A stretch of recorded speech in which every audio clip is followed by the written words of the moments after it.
Good evening. I'm going to call to order the meeting of the Brawley City Council and successor agency to Brawley Community Redevelopment Agency. This is our regular meeting agenda for October 5th, 2021 at 6 p.m. here in City Council chambers. We'll have the roll call. The minutes will reflect all council members present. Okay, we do have Councilman Nava here remotely by phone.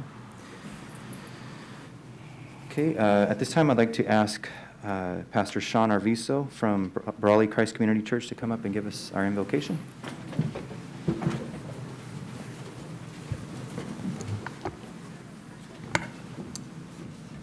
All right, let's pray.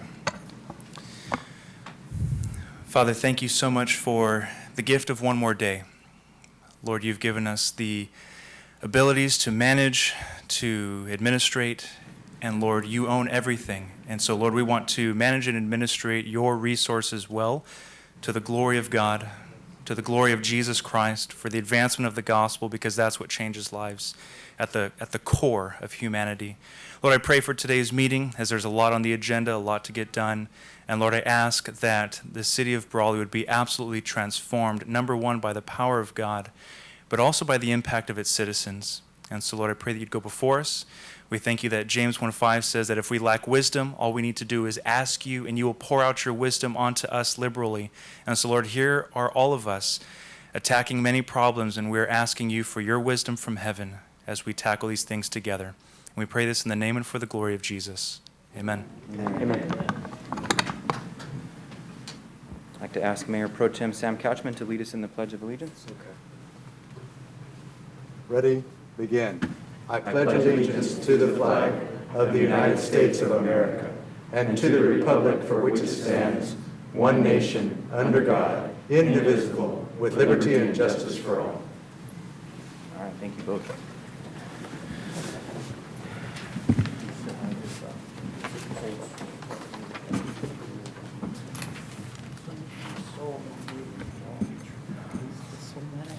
I'm looking for an approval of the agenda. So moved. There's a motion. Is there a second? Second. All those in favor? Aye. Any opposed or abstentions? All right, the agenda is approved as written. How's everyone doing tonight? Okay? Good. All right. Thanks for coming.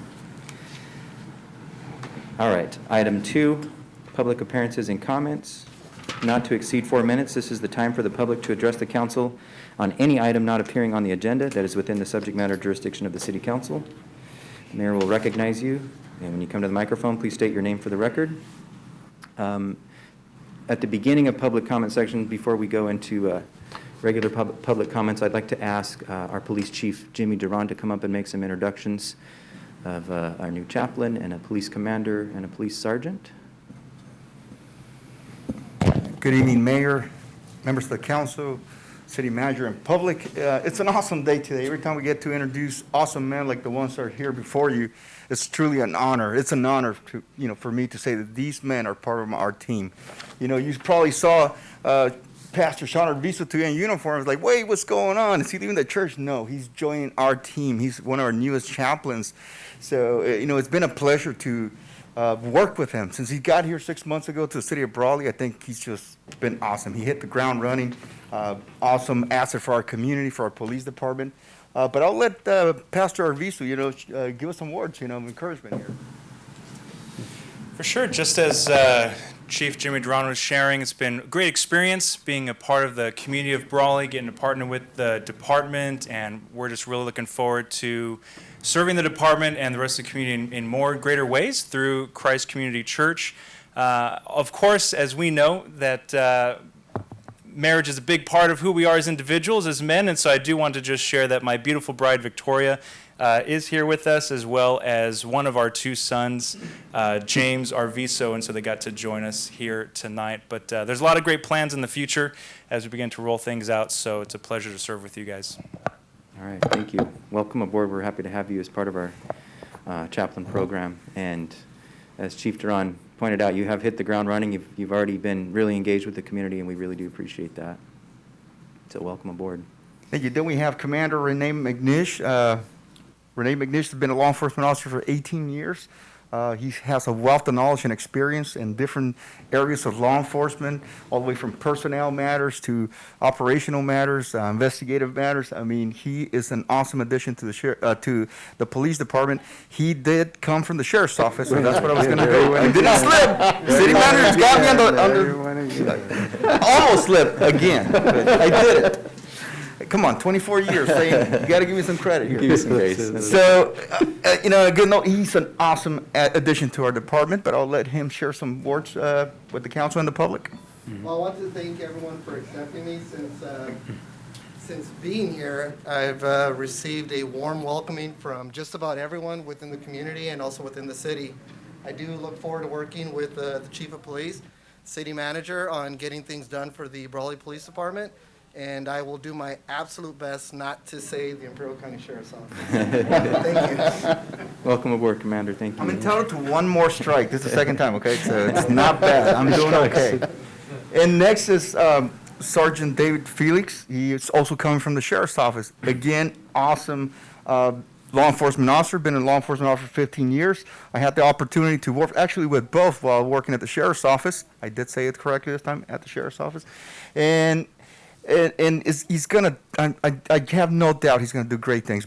Everybody in this team is gonna do a lot of great things for us. And again, the sheriff's loss. I mean, sorry, I had to mention that. It's our gain. Sergeant Felix, do you have a few words for the public and the council? Yeah, I just want to thank everyone. Again, coming from the sheriff's office, I've been in law enforcement for 15 years. I bring a ton of experience, a great wealth of knowledge to the city of Brawley, and I'm committed to provide that service to Brawley and really take off the Brawley Police Department and in the right direction and ultimately keep the people of Brawley safe.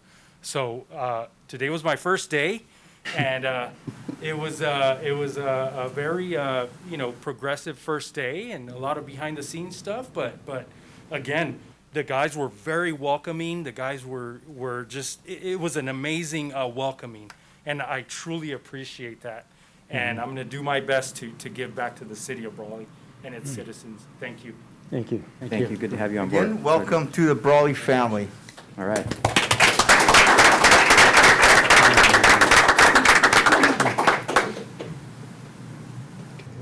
Okay, thank you. Up next, we have another introduction of an associate engineer, and Guillermo Cias, our Public Works Director, is going to give that introduction.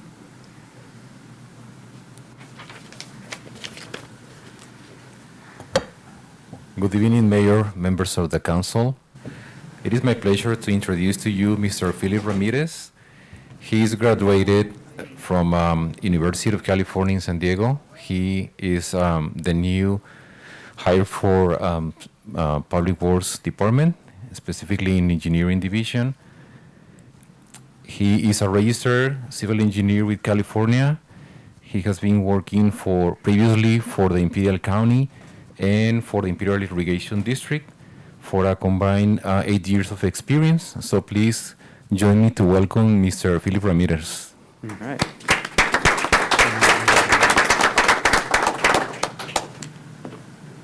Hi everyone.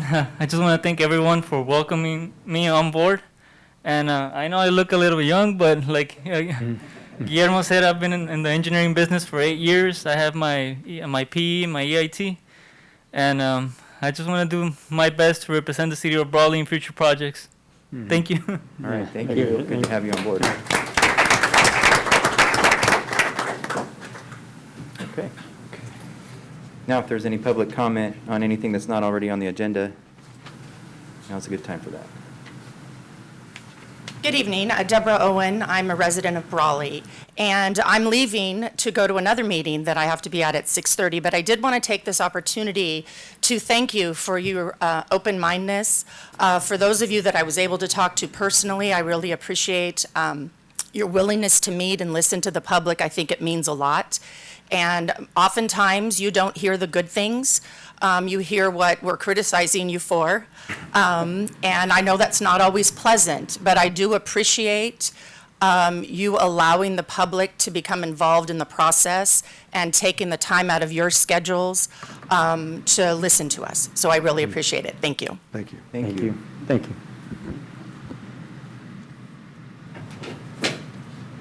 Any other public comment? Okay. With that, we'll move on to item 3, consent agenda. Items are approved by one motion. Council members or members of the public may request consent items to be considered separately at a time determined by the mayor. Do I have a motion to approve the consent agenda as written? Motion to, Mr. Mayor, this is George, Councilmember Nava. I'll make a motion to approve the item. And just as a point of clarity, I voted yes to approve the agenda earlier. So Okay, thank I you. don't know if my vote was heard. I did not hear that, so thank you. All right, it's been moved. Is there a second? oh, second. Moved and seconded. All those in favor? Aye. Aye. Any opposed or abstentions? Okay. Item 4, city manager report. Thank you, Mayor. I do have a few comments, if you can all indulge me. I will start off by saying that our new associate engineer and I have a lot in common. While I don't have any engineering degrees, we both look young, so. Right. Yes. So first up, I'd like to announce that on October 9th, which is this Saturday, there's a Brawley community cleanup to be held at the Imperial landfill from 7 to 2 p.m. on the 9th. And there's the flyer, which will list that is also in our agenda packet, what you can and can't bring. A couple of things is a face mask is required upon entry, and when you head to there and you get to the dump, you need to have whatever you're taking tarped, or they might turn you around, which I think might have happened to one or two in the past. Again, a current utility bill and a valid RD are required for admittance, and it is free to the city of Brawley for residents for this week. This Saturday, sorry. This Saturday. Okay, so next, I have some prepared statements that I wrote so I don't get off track here regarding our election that's coming up in November. So I will just read from that if you don't mind. Our community has an election this November 2nd. You may already have a ballot at your home. I did receive my sample ballot, I know that. Not the actual ballot, but the sample. The sole item on your ballot is Local Measure U, which is the utility user tax ballot measure. If approved by the voters of Brawley, Measure U would extend the current voter-approved 4% utility user tax until ended by voters supporting a wide array of city services, including but not limited to police and fire services, park and rec programs, library service, and our very own Brawley Senior Center. By law, no Measure U funds would be taken by the county or the state, and accountability provisions of current local funding, including annual independent audits, are available for public review. A couple of facts that maybe not all of us are aware. The city of Brawley receives only 22 cents of every dollar of property tax paid. The remaining amount goes to the schools, the county, and special districts. Similarly, the city receives about 1%, not what about, 1% of the total 7.75% sales tax collected, with the remaining balance going to the state or county. The state is continuing its all-mail ballot election format. All active registered voters should receive a ballot in the mail. In addition, and there's also additional ways to participate in person that are also available. The standard, I think there's 5 election spots on the day of. And we also have out in front of City Hall, the ballot box that was there for the last one. It's still there to be dropped off. We encourage everybody to participate in your local special election. And for further information on the local Measure U, please reach out to myself or Carla Romero, our finance director. And please visit our website with lots of information related to the UU too, with some facts. If Mondo can get it up for a minute, we can show you exactly where that is. Right there, if you click on that big blue banner in the middle, it'll take you to all the information on the utility user tax ballot measure. We are more than happy to discuss this and our operating budget with any and all. Please reach out to Carla and I will sit and meet with all of you. one-on-one, in a group setting, at your community service meetings, any and all. And regardless, and this is me personally speaking, regardless of whether you support or against it, I'm not here to convince you, I'm just here to support you the data. We want to support you the data of the budget, make sure everybody understands, and everybody can make up their own mind. Again, I'm not here to change mine, I'm just here, we're data-minded people, Carla and ourselves, we can go through the budget so you thoroughly understand if you so desire. And last, at our next regular council meeting on October 19th, the staff and I will present to the council our recommended contingency plan in the event of the measure not passing. So I appreciate you indulging me with those comments. And third announcement, there is a special meeting October 14th, which is a Thursday at 6 p.m. for the Urban 3 Economic Analysis presentation. I know a lot of us have been waiting for that.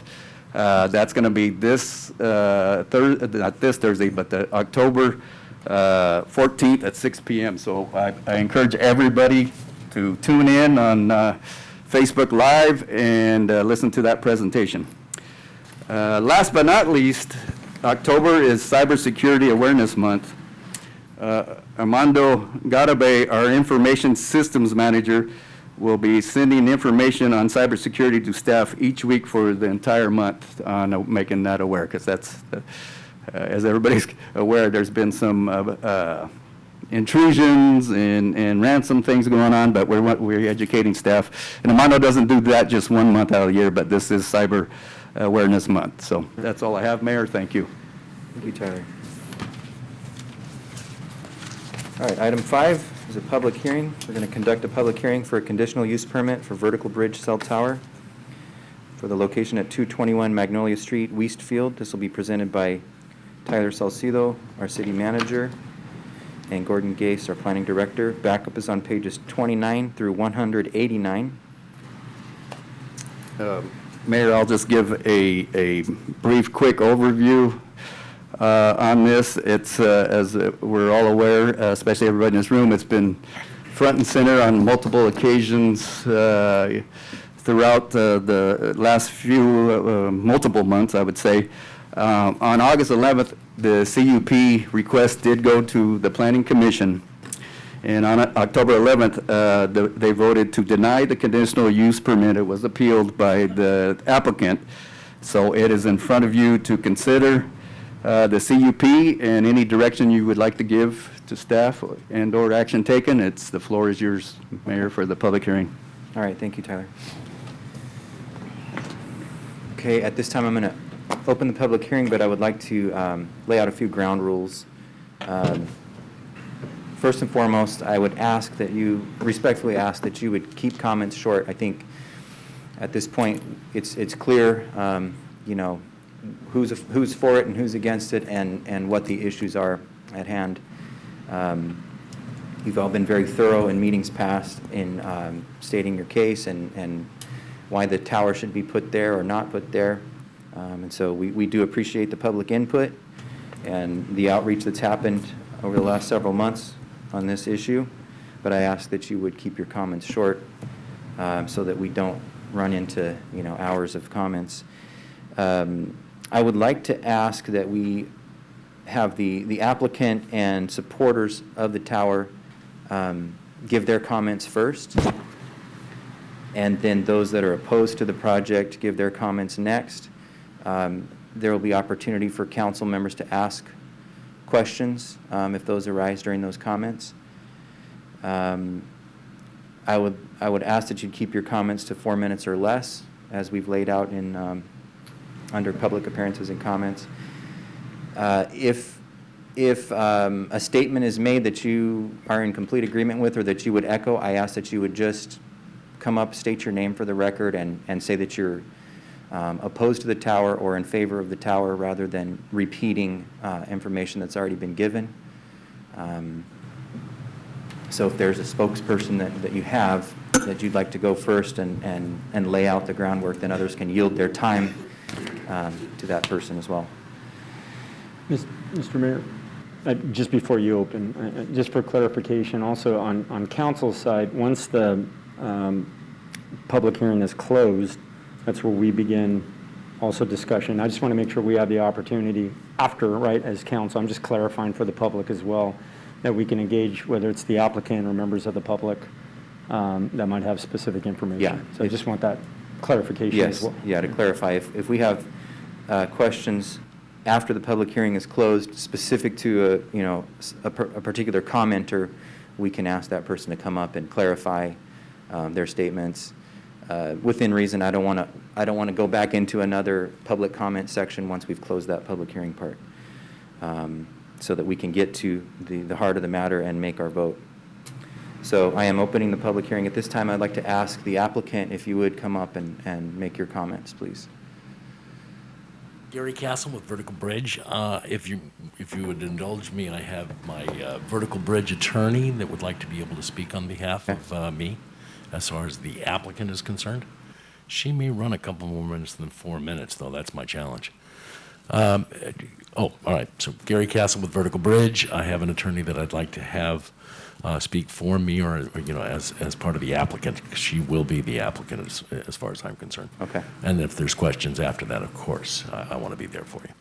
And I believe Kristen Webb is on. She is. Evening. Can you hear me? Yes. Okay, great. Am I limited to 4 minutes? If you could keep it as close to that as possible, we'd appreciate it. Okay, no problem. I'll do my best. Just by way of background, my client, Vertical Bridge, submitted this application to construct this cell tower in Warner Park. As you know, there's a need for this tower. We have just seen an increase in the need for wireless technology, especially Sorry to interrupt. I'm having a very hard time hearing her. Yeah. Can we raise the volume? I apologize. Just really could not make out a single word. We'll get the tech people. Can you hear me now? That's a little better. We have our IT guy on it, too. A little better, but we'll see. Would you like me to continue? Just 1 second. Try it now. Yeah. Okay, go for it. Can you hear me? Yes. Yes. Okay. I was just talking about the need for this tower, and the carrier identified this particular search radius, and we limited our search within that radius and identified this particular location as the one, the best suitable location for tower. I want to make it clear that the law states that the city is prohibited from dictating the number, placement, or operation of a cell tower under the Telecommunications Act. And this particular parcel is zoned for public facilities. When I'm finished with my presentation, Mr. Castle, who's there, can address any questions related to zoning and the particular site analysis. Again,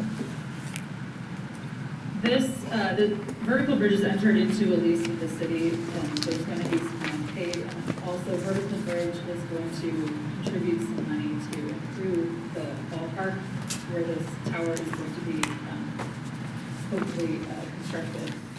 And we have to defer to the carrier when they give us this search radius.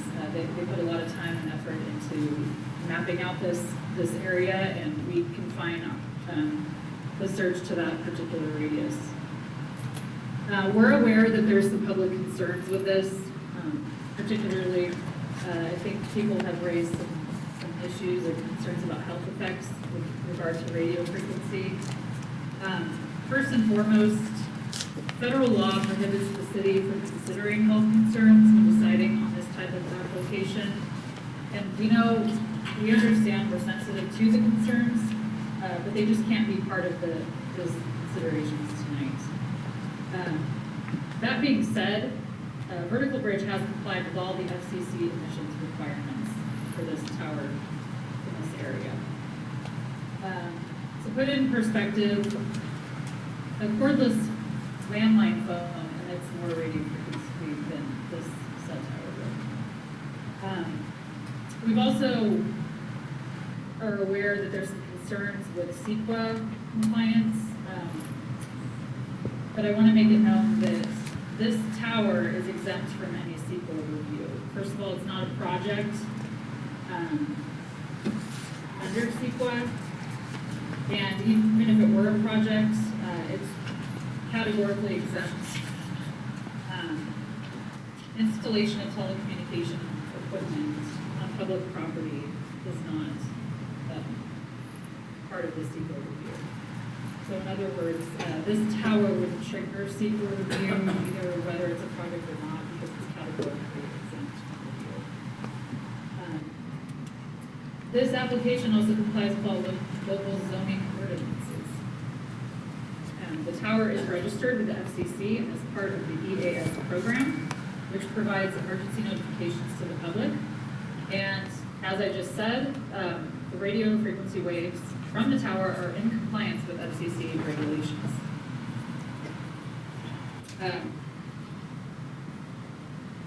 The facility complies with all applicable provisions of the chapter. There's no visual impact. The tower is going to blend in nicely with the lighting at the ballpark, and there are some nearby electrical poles as well. So there's not going to be a substantial change to the aesthetics of the surrounding area.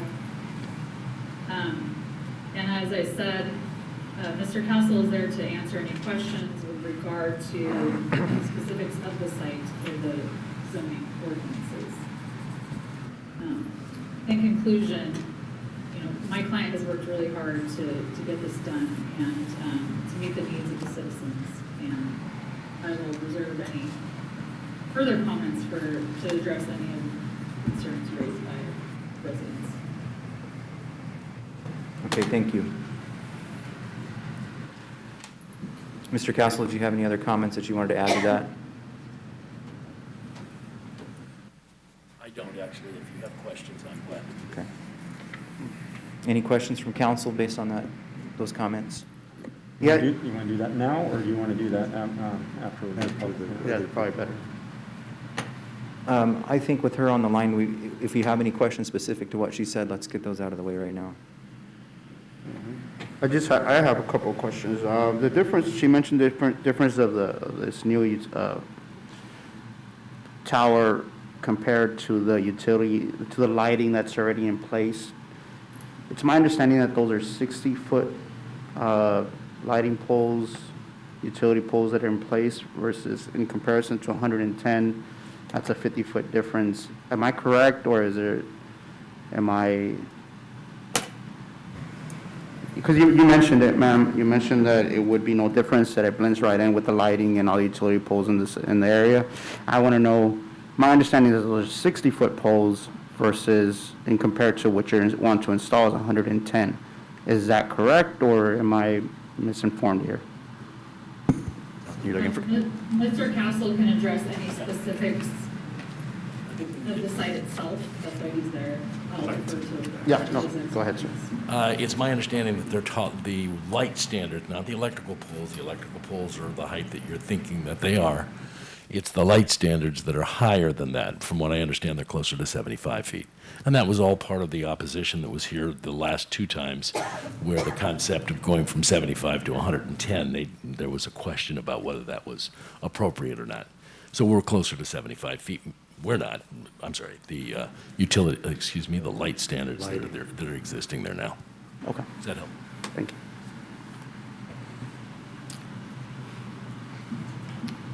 This is Councilmember Nava.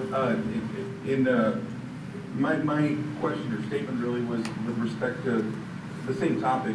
The statement was made by the attorney for the applicant that it would not be visually impacting. It would blend in with the surroundings. That was just my question with respect to that. It looks like there is a height difference between what's existing and what's proposed. So I'm not sure if that would really align with it not making a visual impact in the area. I also had a question about the CEQA process. The statement was made that the installation of telecom towers on public property is categorically exempt from the CEQA process. Bill, is that correct? Yes, it is. I'm sorry, it is correct. This is not a project under CEQA. Even if it is, it would meet all the criteria for a negative declaration. The other question I had is, a statement was made that the carrier identified the search radius. I don't recall seeing a heat map or anything that showed a deficit in reception area. Were we shown anything like that in the past? I'm sorry, if you don't mind.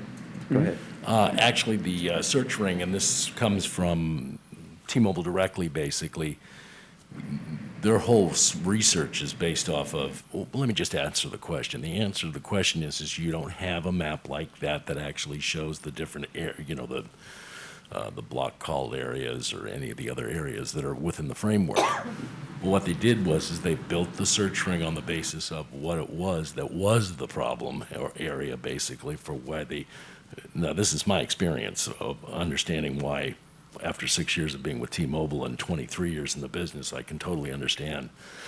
And I was the one who took the search ring and went out to the different candidates that we're dealing with. So with that thought process, we were looking for, I'm sorry, I'm getting off the subject. What I'm really trying to say to you is that the area that the search ring is in is everything to T-Mobile on the basis of what they have a problem with, or where they have very little coverage is from that. They wouldn't spend $500,000 if they didn't have a reason to be able to do this.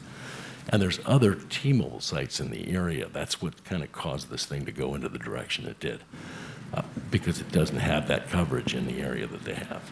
Now, that's my experience from what I know from T-Mobile. Does that kind of help a little bit? Yeah. Okay, thank you. Can I add one thing? Sure. What you just talked about with the difference between between 75 and 110 feet, every candidate that I looked at over a year and a half, Gordon, your director of zoning, will be able to not back me up, but I went to him in most of the circumstances. For us to have 110-foot anything in a church-type area right next to the residential communities, and that's if you look at a zoning map that you have within the framework of the search ring area, there's nothing that has the type of light standards and so forth that allow for, I'm getting used to these masks, I'm sorry guys, that it would even remotely allow, both in the zoning categories and also being so close to the residences. We did everything we could to pull away as far as we could from the residential communities of any kind. So if I have 15 candidates and all within the framework, even if they're a little outside of the search ring, and I hope T-Mobile would take it, every one of those were a church, and I've got 5 or 6 churches, believe me, just right next to the community, right next to the residential communities. And when I went back to Gordon, he just said, well, I'm not putting it on Gordon. I knew when I was doing it, it was like, I don't want to go there. But if the candidate was something that we could work with, and also the space, the size of the lot and what was already on there, I'm telling you, I did everything I could to come up with these candidates, basically knowing that chances are they weren't going to work. This candidate was it is the only one. Public facilities, light standards that are already in existence, giving the opportunity for us to be able to, for all the residents or anybody that's passing by, to kind of, they could look in that direction and all they're going to see is poles. When you're standing out by the street and you look up, you don't get the same feeling as if you were standing right next to the pole or something like that, is what I'm trying to say. All I'm really trying to say is we did our due diligence as much as we could with the idea that we wanted to try to make it as similar to what we were trying to strive for. And that was the thought process that went into this whole thing. I even worked with Tyler in a couple of circumstances, but different from that. I hope that helps. Okay, thank you. Sorry. Is there any other? Mr. Mayor, this is Councilmember Nava. The statement was made by the applicant just now that there was no alternative sites, but I did receive something from our city manager with respect to alternative sites, and it looks like there may be one, nearby the proposed site that could fit that criteria, and it's privately owned, so I'm not sure if that statement was completely accurate just now.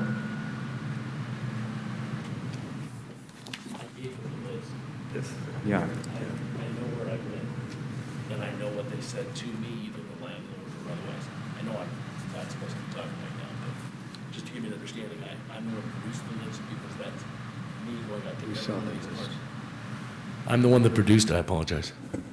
I'm the one that produced the list. I made sure that he had it along with Gordon so there would be no question that we did do our due diligence and went out and saw something. If you see something here that you think would work, that's within the framework of the search ring, I either had it turned down from the landlord or I had it turned down from T-Mobile. That was the two different criterias I had to work with. You know, and as I said, I spent about a year and a half on this trying.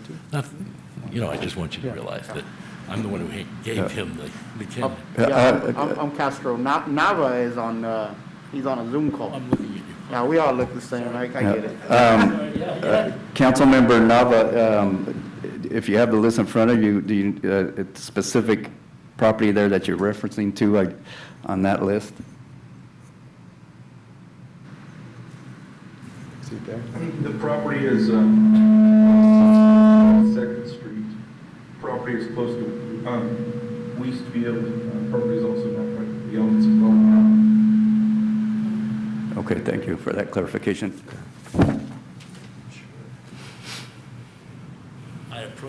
I approached them, and where they wanted to go at that time, they were selling the property, the Armory people were. I know that it went privately owned since that, and also after we'd already signed a lease with the, with the city, basically. But the promotion for this site only would be, our location would be 10 feet from where we're already where we are proposing to put our site now. That's the area that would be where the pole would be. I'm talking 10 or 15 feet at least. Couldn't be on the other side because it doesn't go far enough, if you follow me. In other words, where we would put our pole would be almost like being right next to the pole, would be like the pole that we're proposing right now on the city park, because it's right next door. That was a concern for me. I just didn't see, well, the concern is that we already had a lease. They sold that after we had already leased with the city. And even if we went back there, you'd have the same opposition because it's only within, I would say, 10 or 15 feet, let's just say for the sake of conversation, where that pole would go on the other side of the property line, if that makes sense. That's why I put it in here, because I wanted you to see. Sorry. Okay, thank you. Good. I keep looking at you, and I know it's because. All right, is there anyone else here that's in support of the cell tower at its location, at its proposed location?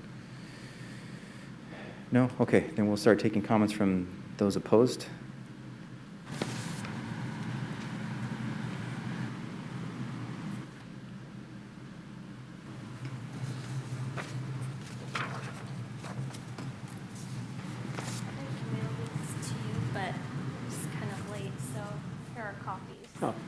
That way, I was trying to make it easy, bullet points for you guys. Hi, my name is Brett Levitt. I'm from here in Brawley. I'm here tonight because I'd like to encourage you all one last time to vote against the placement of the cell tower on the baseball field. Real quick, to comment on what he was saying and his lawyer. She made the statement, and I applaud you guys for catching it, that it wouldn't change the aesthetics. It completely would, because it's several feet higher. Not only higher, you have light poles that they're comparing it to that are about 2 feet in diameter. This is 36 by 36 of property they're taking out. Like, it's not comparable at all. It's completely different than any surrounding pole because of its base. And he also said, he made the assumption that the Armory would put up the same objections as Brawley Little League is. And I don't see how that's possible because Brawley Little League does not use the Armory field. So the same objections would not apply. They may have objections, but they wouldn't be the same ones because this is taking practice field specifically away from our kids. So real quick, just to go over the bullet points, I would first like to really sincerely thank Mr. Couchman for meeting myself and a couple other coaches over there on Sunday. It was very beneficial going to the actual site and not only seeing exactly where they want to put the tower, but meeting with us coaches and realizing a lot more goes on at that field than most people realize. If you aren't involved in baseball or go to the games and practices, you probably have no idea that every inch of that property is utilized. So let me recap real quick what we were able to go over. The months used for that field from January through July, that field is used for BOHS varsity, JV, and freshman baseball teams, as well as around 4 junior league teams, give or take. Last year we had 5. This is a total of just over 100 kids divided into seven different teams, all needing to practice and play games on one field. During the months of July through October, the Brawley kids football teams practice on that same field and warm-up area. That is another 100 kids approximately who use that field. So about the only time that field is not used is about November, December. The practice mound in that area where the tower is set to go is the only practice mound in Brawley for older boys. For 100 kids, that is the only practice mound in our city. There was another one on the first base side of the field, but that was taken out due to the skate park. I understand that the plans say the mound will stay intact, but I guess I just don't have a lot of faith in that. It's still a huge concern. 36 by 36 is a lot of feet. Not only do both home and visitors use that mound before and after games, scheduling is so tight that games and practice for other teams often coincide where a game is taking place on the field and that area where they're proposing for the tower is being utilized by practice for another team because the overlap is crazy. The section to be used for the tower has been used for many different drills during this practice time, such as bunting, hitting drills, catching drills, fielding drills, etc. You get the picture. If I could ask you all to think back how baseball was 25 years ago in Brawley. BOHS freshmen had a baseball field at the high school. The JV had the field behind the football field, and varsity and the Babe Ruth League, which is now called the Junior League, shared this field. In about the last 25 years, solar panels have gone up on the freshman field, rendering that field useless for baseball. It is used for other things, but cannot be used for baseball.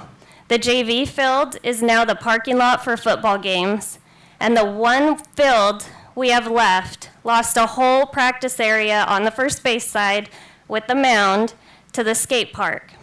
Through all of these changes, I don't remember anyone complaining or making a fuss, which I personally think they should have.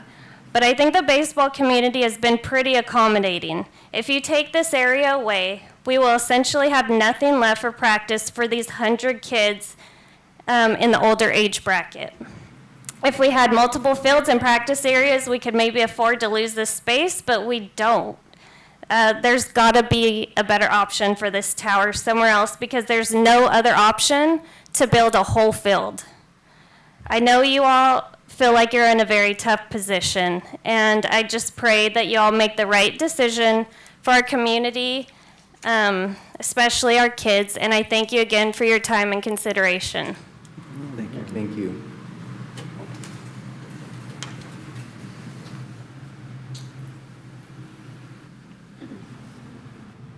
Anyone else? I got something to say.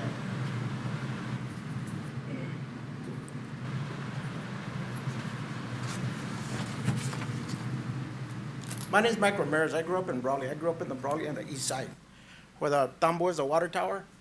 And we grew up poor. We spend most of our time at the park, okay? So here they're gonna take away this land. Now, aside from that, you guys are talking about 5G cell tower, okay? He said that. T-Mobile's gonna put up a cell tower. Not only that, he also talked about a radius, right? And the homes are outside the radius, right? This is the radius, right? Let's say this is the radius. I'm the cell tower. The kids, when they come out and play, are gonna be in the radius, right? Most of the time. During this time of the year, the kids go out to the park and play. And what's gonna be emitted?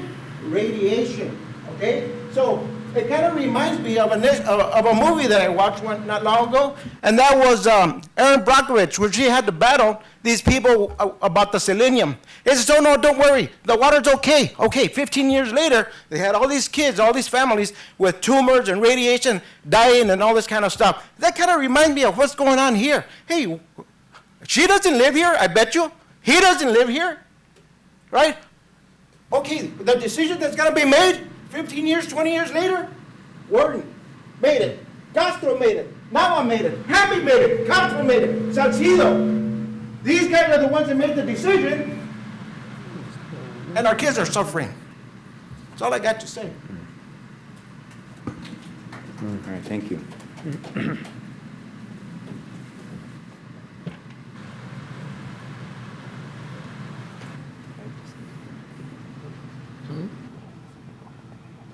Good evening. Rachel Cato.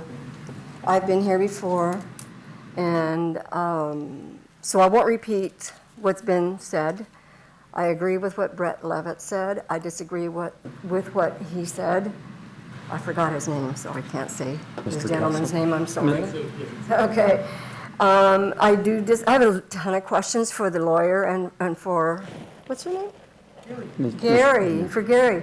But I know that we're limited with time. Just like Eddie said, they don't live here. They don't stand to lose anything like we do. And I think I've made myself clear in the previous visits that I've made to your council meeting. I just want to reiterate, I live right across from that field. I have done lots of reading and research on the aesthetics, as she denies that it's going to affect the housing, the real estate. It will affect the real estate. I don't know where she got her information, but I know that I can do the same research. And I did a lot of research, and I know that it does affect the real estate. It will affect the real estate. And when my husband and I walked around in the summer in 115 plus degrees, we talked to all the neighbors in our neighborhood, and they were very concerned, not only for their health issues, but we can't talk about that, right? I can't. But you all know the concerns about our health issues and the children. But they were very concerned about how it's going to look, and the research that I have done supports what we feel, that it is going to devalue our property. People don't want to move in to a neighborhood that has a tower, this ugly looming tower that's going to be taller than what she said it's going to be. And I know that they can add to that once it's been agreed upon, that they can add to it, making it taller than it is supposed to initially start out to be. But the thing is that people don't want to move in. I wouldn't want to move in, and I don't know if you have done the research, gentlemen, on the dangers of it. But that's what we look at as parents, grandparents, citizens. I'm a lifelong member of Brawley. I was born and raised here. I've seen tremendous changes. I've talked to many councilmen in the past, and I don't like the direction that we're taking. I know it's a futuristic thing to have cell towers, but we don't need to have it in this location. I've already told you that I don't mind that you put one in because it has to happen. Really can't stop progress, but it doesn't need to be in this location. That's my argument. And so won't take up any more of your time, but everything that was said is true. I watch how busy that park is. And I've talked to children, I've talked to young people, I've talked to coaches. They don't want it there either. They're concerned for their safety. I'm concerned for that as well as the value of our property going down. And that is the true statement, that the values of the property will depreciate regardless of what some people think. Because who's going to want to live next to a tower that radiates, that emits radiation, pardon me. Thank you for your time, and I know that you have a tough decision to make. You know, I'm just, my question to the attorney is, let me look at my notes here. Oh,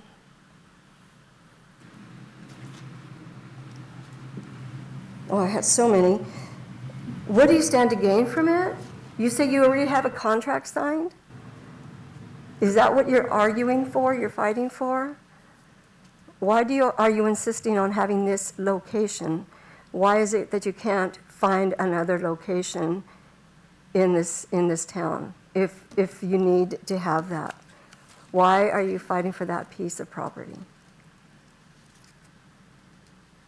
We've already addressed that, and Mr. Castle can speak to the specifics of the location a little more if you would like him to. He is the site acquisition specialist who's been working on this for over a year and a half. Oh, you could have spoken to it yourself. You just wasted a lot of time saying all of that. Why didn't you tell me? Why are you fighting for this location? You represent Mr. Castle. Just tell me. We have to refer to what the carrier provides us, to work within that radius they provide us. That's what the law says. Well, did we already sign papers? Did Brawley already sign papers giving you acquisition to this property? I can tell you that my client entered into a lease with the city. Well, I just understand that the city, let me see, I'm looking at my notes here, that the city has the legal right to deny installation in a sports field because residents find it unattractive, unappealing, and inconsistent with the character of the sports complex. Am I wrong about that? I'm happy to hear a case site if you can give me a case that you're citing to. We don't have the time. I wish I could. All right, well, thank you for your time. Thank you. Thank you, sir. Thank you.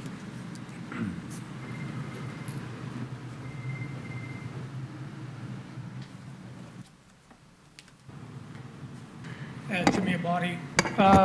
Just a couple quick points is, not one person that resides here have spoke in favor of this project.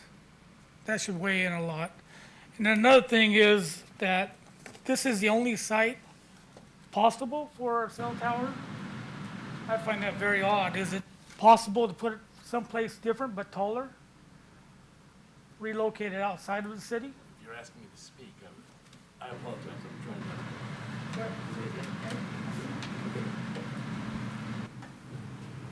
And because you're close, you'll be able to see this. I apologize for the other people that may not be able to see it as well. The reason why we have... Mr. Castle, could you speak into the microphone, please? I'm so sorry, guys. You can take your... Just not thinking here. He needs to. The search ring that was given to us by T-Mobile was directly related to areas that are being affected by not enough frequency or a trade-off, or, you know, taking away from, well, it's taking away from other T-Mobile sites that are in existence now with the idea that those are going into overload. Now, that's my experience from what I can tell of where the location is for this search ring. When I have the search ring, and this is going to directly go to your, can you hear me okay, or am I having a problem?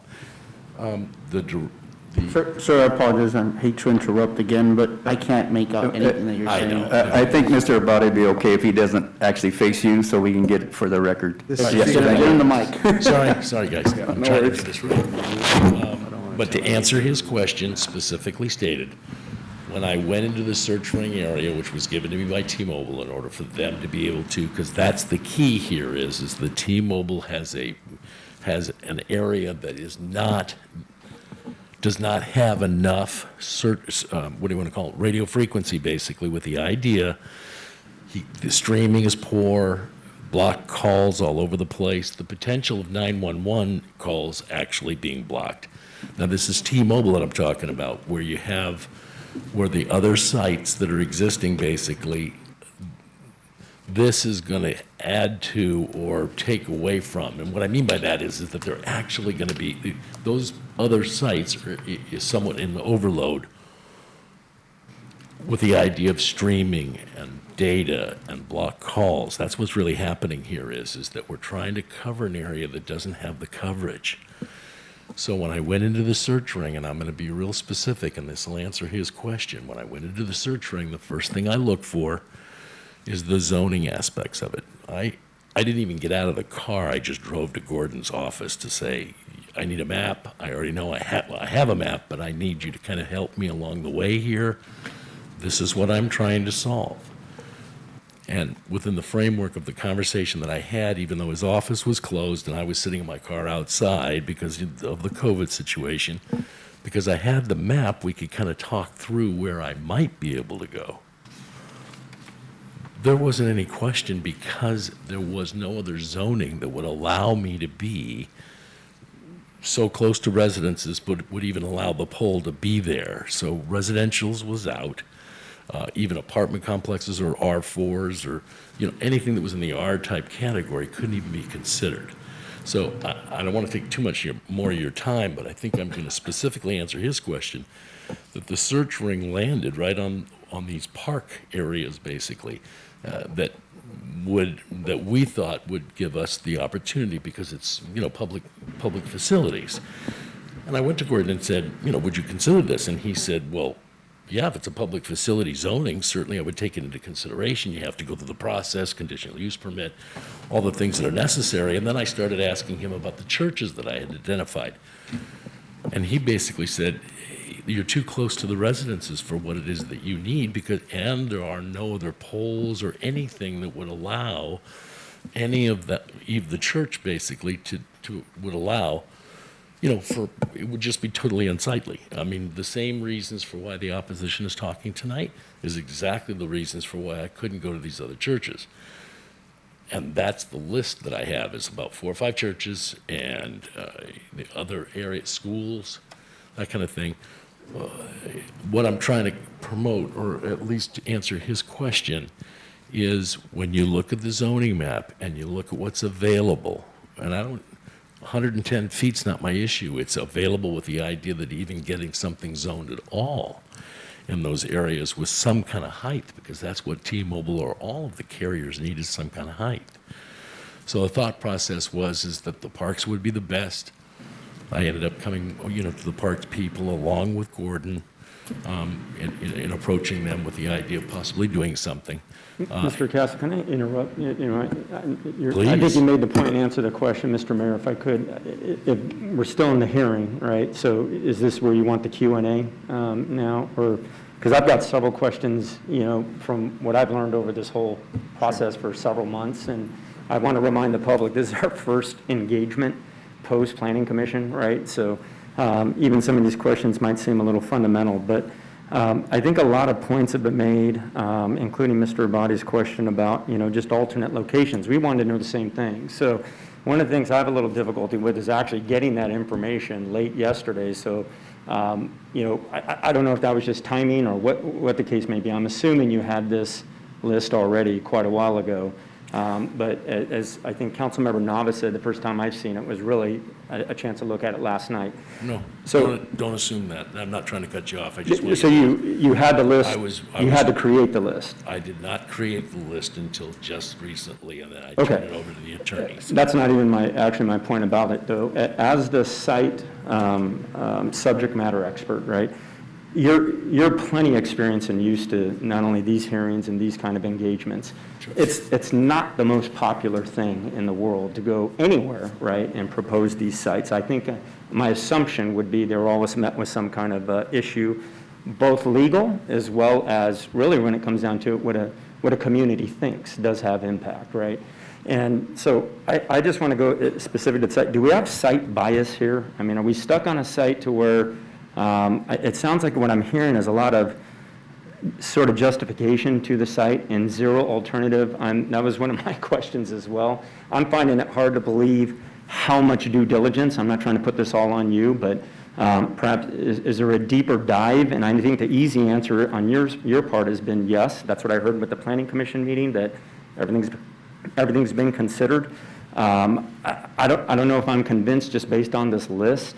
And I think someone asked, I think Mr. Mayor, about the heat map. So I'm just kind of going down the road about not just alternate sites.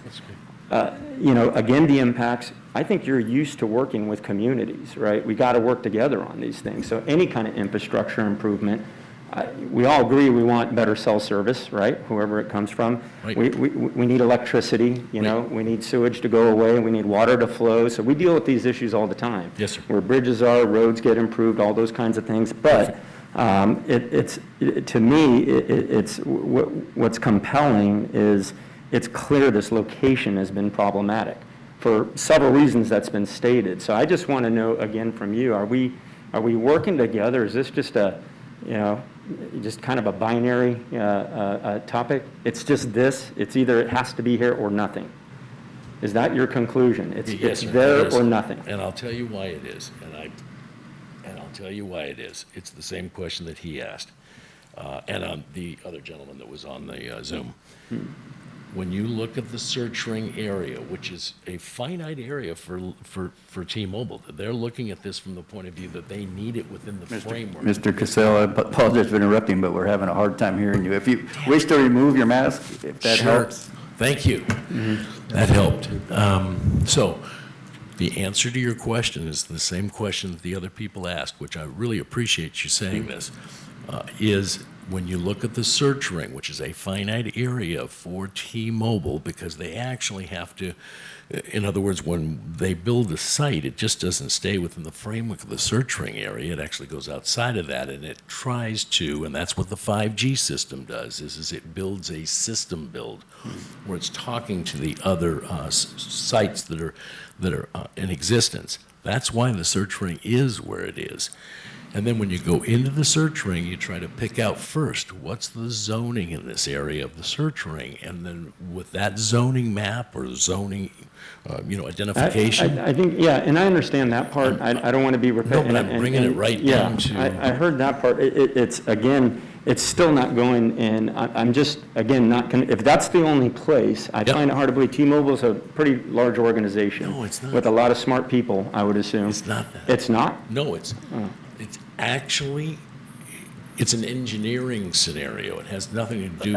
And I would assume some of the best comms engineers are associated with T-Mobile. So I'm just having difficulty believing that you can create a national network such as T-Mobile, right, with literally no alternatives that are suitable to deliver that service. So that's one thing I'm having a hard time with. So you have. You're so right. What you're saying is so right. 5 years ago, 10 years ago, well, actually 20 years ago, you were on top of mountains. Now you're at 1 mile radiuses. It's a mature system.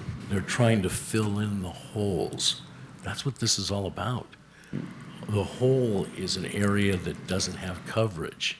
It means a lot to the engineers. Don't just. I don't want to go off the deep end with you. What I really want to say is that there was a lot of energy and a lot of time that went into this. The T-Mobile people don't. And certainly there's nobody here, I think, arguing that. And as a matter of fact, if anything's worthwhile, it might take more effort and energy and understanding and technology and alternatives. So that's all I'm trying to get at is just as I'm in business, I'm in industry, totally different business and industry. One thing I can assure you is we have a lot of smart people that look for alternatives and solutions, and I deal with communities. I'm in front of councils, I'm in front of county boards of supervisors, governing bodies, just like you. No question. And I've got to make a case for the service that we provide and compare systems. Very similarly, I don't even have to tell you exactly what, business, but it could be just as complicated. So I'm just having I wanted to walk out tonight knowing the decision that we made we considered all the factors. And I think some great questions have been asked. Absolutely. And so anyways, yeah, I didn't know we were doing that after, you know, when we that's go into good. kind of, That's you good. know, our discussion. But I'll hold there. I'm probably going to have some more questions once we get out of the hearing. But Thank you for asking Yeah. the questions that you do. It's important for me, it's important for everybody in Absolutely. this room, it's important Yep. to the city of Brawley. Okay, thank you. I don't want to drag it on any longer, but I think I just want to follow up on his answer to my question. I don't think it was very clear at all. I think the thing comes down to, it's cheaper to build it there than find the alternative, is what it comes down to, I believe. Okay, any final comment before we wrap up the public hearing?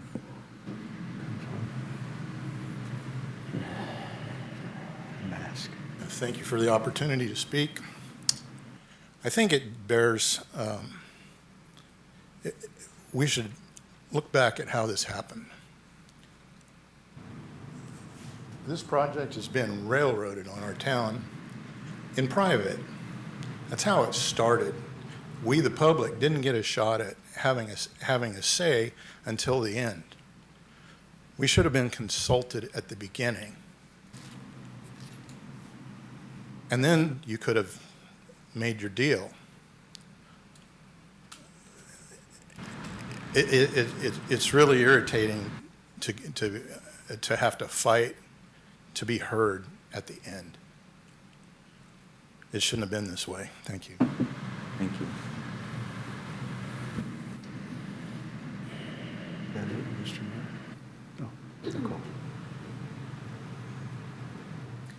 Good evening, Nicole Rothfleisch. I want to thank you for the opportunity to speak here tonight and for you all to listen. I did email my comments to you, and I know you're wanting me to keep it brief, so I'm going to try to skim them really quickly, and hopefully you have taken the time to read them.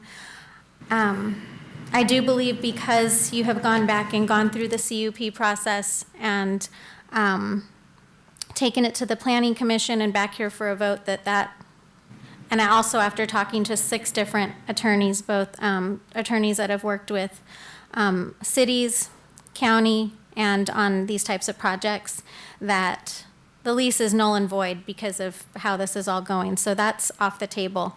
Now it's up to you to vote on this based on the merits of the project and the location for it.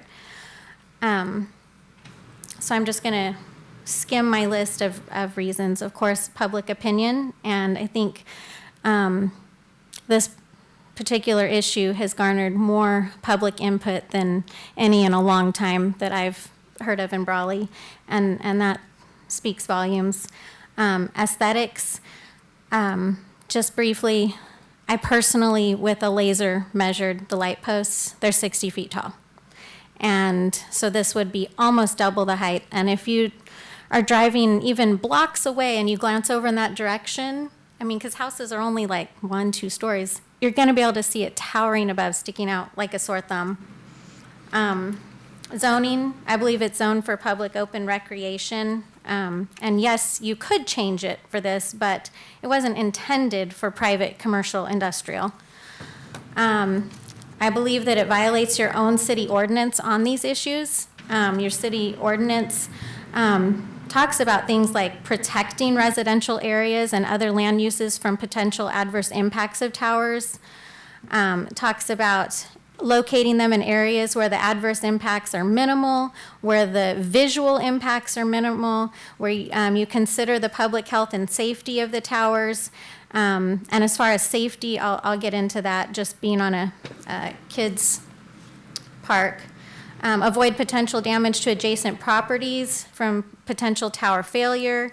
And, you know, if this tower failed and collapsed, it would take out our kids' park.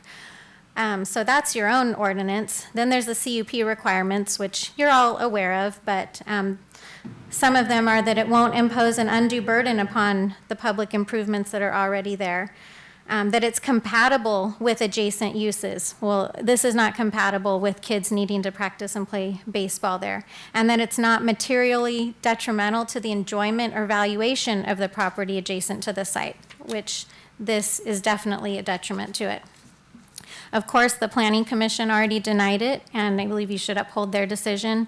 Their own application is so incomplete, inadequate, inconsistent, that that alone should be a reason to deny it. I've combed through their lease agreement, the spec sheet, and the application, and they all have conflicting information. Some say it's 90 feet, one says it's 110 feet. The spec mock-ups show no guy wires, but then one of the other documents says it will have it. There's lights, there's no lights, it's a palm tree, it's a monopole. I mean, it's really unprofessionally done and incomplete. It's not an application that, I mean, even in school, someone would approve. They have failed to prove that it's necessary. They have failed to prove that other locations were thoroughly vetted. I disagree on the CEQA process, and I believe that was inadequate. The safety issues I'm speaking of are the fact that, health, radiation aside, whatever, you're putting something there that will have to be maintained, that could, there are instances of these catching on fire, exploding, collapsing, and it's right there where kids play. And maintenance trucks going in and out. It's just, this should be in an industrial or commercial area, not on a kid's park. Inadequate insurance. The lease agreement states there's $1 million insurance policy. I don't even know what that would cover. It doesn't cover health issues, and if the tower were to collapse, that would not even make a dent. So that leaves the city of Brawley in a terrible position of liability. There's numerous logistical questions that still remain unanswered. And then there's the historical value. This field's been in use, I don't even know exactly how long, but I know it's at least about 80 years from what we can find out. And it's always been for our kids, for the youth of this community, and it's the only one left for this age group. I don't think that our pioneers who built it and enhanced it and even hosted a Babe Ruth World Series here in 1970 would have ever been okay with a decision to put something like this on it. So in light of the new information that's been brought to your attention for consideration, the overwhelming outpouring of opposition from the community, and the Planning Commission's decision, I would ask that you would please uphold that decision to deny this project. And once again, I just appreciate the opportunity to speak and for you guys to listen, and I hope you make the right decision for our community. Thank you. Thank you.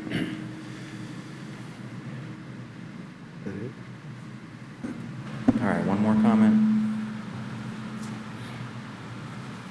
I was on Facebook Live, but my husband just got home from soccer practice, so I was able to make it out now. One of the things that he brought up was, okay, the existing cell towers for T-Mobile right now, they're overload, and their engineers think that fixing the issue is the only solution. Building a tower, is there no solution for fixing the existing towers that they have to better their service? There's already 3 in our town. That question hasn't been brought up, and I would really like to know if that's even a consideration, because we do have 3 cell towers of theirs already. Is there a possibility to just enhance what's already there, instead of taking from our city more land that would take from our children? Because I agree this sport complex is here for our kids, and come on, that's all these kids have. So. I don't believe you stated your name for the record. Anita Parga. Thank you. Sorry. Thank you. Did you want to have a response to that, Gary? Go ahead. I think you have one more public response. I'm not making that mistake twice. Yeah, boy, was that question right on, and I'll tell you why. And it's right on for the public. The number one thing that we take into consideration is safety. And what I mean by that is that those other towers, we could never imagine going past the power source that we know we have to keep within for the FCC. So there's no question that when those come to the point where, the existing sites come to the location, come to the point where there's even a remote question about a power, anything, they have to keep within the limits. So the thought process is then we have to do something in order to be, reorganizing antennas doesn't really help much because we're already at 360 degrees on all three of the towers that we have. So that's what promotes another tower, if that makes sense to you. Couldn't have been a better question, is what I'm saying. Safety is the number one issue here. John Grass. Evening, gentlemen. Last time I was up here, I neglected to thank Mr. Castro for your service to veterans. Oh. I appreciate your effort. I know if my dad was alive, he'd want to be out there walking with you, so I appreciate your effort. Next time, brother, next time. Thank you. Some questions. Your name? John Grass. Yeah. Mr. Schmerden and the attorney on the screen, what are the legal basis for denial of an application? It boils down to our ordinance, and I'm really not at liberty to give legal advice during a public hearing. I'm not here to advocate for one side or the other. I'm here to answer questions of the council. I mean, you could talk to the lady who's representing the applicant, but we have to follow our ordinance, and that's what council's. Okay, well, that's just clarification of what the criteria is for denial. That's not advice. It is advice, and I'm not allowed. It's not appropriate for me to give advice at this point. So there's criteria is not established that It is defines established in the denial? ordinance. It's published in our ordinance. So what does the ordinance say about denials? It's there for everybody to read. What do you say it says? Again, I'm not going to give legal opinions during the middle of a public hearing. It's not an opinion, it's just what it says. Yes, it is, and I'm not going to do it. I can't do it. It's not appropriate. Ma'am, what is the purpose, the criteria for denial of an application? I'm not sure you're asking the question properly. I think maybe the question is, what are the criteria for granting an application? Well, you've told us that there are criteria that do not stand as a reason for denial. So apparently there's criteria for denial. Yeah, I'm not sure I can answer that the way you've asked the question. Okay. The other question I have is, does this particular tower involve 5G transmissions? Again, that's not a legal question. I can defer to the council if he knows or not, since he's the site acquisition specialist. That's more of an engineering question, not a legal question. So is this tower for 5G transmission?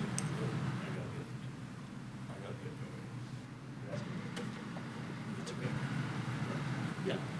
Okay. The answer to your question, and I need to get, let me just get a little specific here. I'm not sure, no, let me rephrase that. The definition of 5G, there is some confusion, and I don't want to say in the audience, but there's confusion around the United States of what 5G is. 5G is a system build, so we're taking the other three sites and we're coordinating them directly to the site we're proposing in order to have a system build. It needs to talk to each other with the frequencies. So they actually have to mesh, if that makes sense to you. That's why the location is so important for the 5G network. A 4G network, which was the previous network to the 5G network, was not system-oriented, it was individually oriented, which means every site had their own frequency base, and then as you drove through or you walked through or you happened to live in that area, it would be under that tower only that you would be able to get the information, and that's where you'd get into block calls going to the next tower, if that makes sense to you. I'm trying to make it really short and sweet here. So the answer to your question is they're setting up this site to coordinate with the other sites or actually be able to have a, what we call a system build, which will allow then streaming and the data to flow back and forth between the sites. That's why the site location is so important. But to answer your question, it is a 5G, it will be a 5G network. Yes, sir.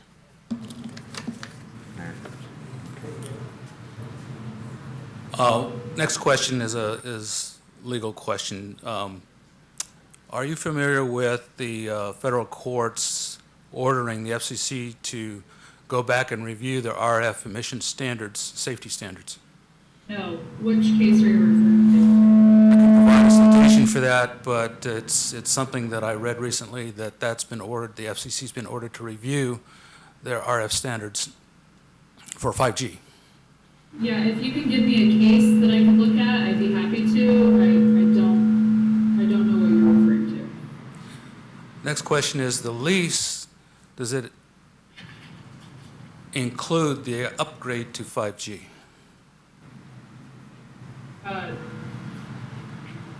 What lease? The lease that the city apparently has entered into with this company. Does it include an upgrade to 5G? To my knowledge, I don't know if 5G is referenced in the lease at all. Mr. Schmierden, do you know? Again, I'm not here to testify. This is a public hearing, and it's not appropriate for me to make comments during a public hearing. After the hearing closes, I'll be happy to answer questions from the council members, because that's what I'm here to do. So it would be appropriate for the public to know what the city's kind of terms and conditions the city is entering into. And the city council knows that. Okay. And it's also a public lease. It's publicly available and has been for many months. Okay. The issue of 5G is becoming a new and impending concern. And if it's possible, I don't know what status the differences between 4G and 5G as it pertains to this lease, but I would recommend that if it does not include an upgrade to 5G, that if they do want to upgrade to 5G, that they go through the public hearing process and the CUP process again. There's a lot of information, a lot of research that has to be understood about what the city's getting into when it comes to 5G. And so that's just a recommendation that I have. Thank you for your comments. Thank you, sir. Okay, at this time, I'd like to close the public hearing, and then we will make an opportunity for council members to ask questions and make comments. Mr. Mayor, an additional question for Mr. Castle on just the topic of aesthetics. Can you please share what alternatives or considerations have been made as far as this proposed monopole? And what are additional options that maybe haven't been discussed?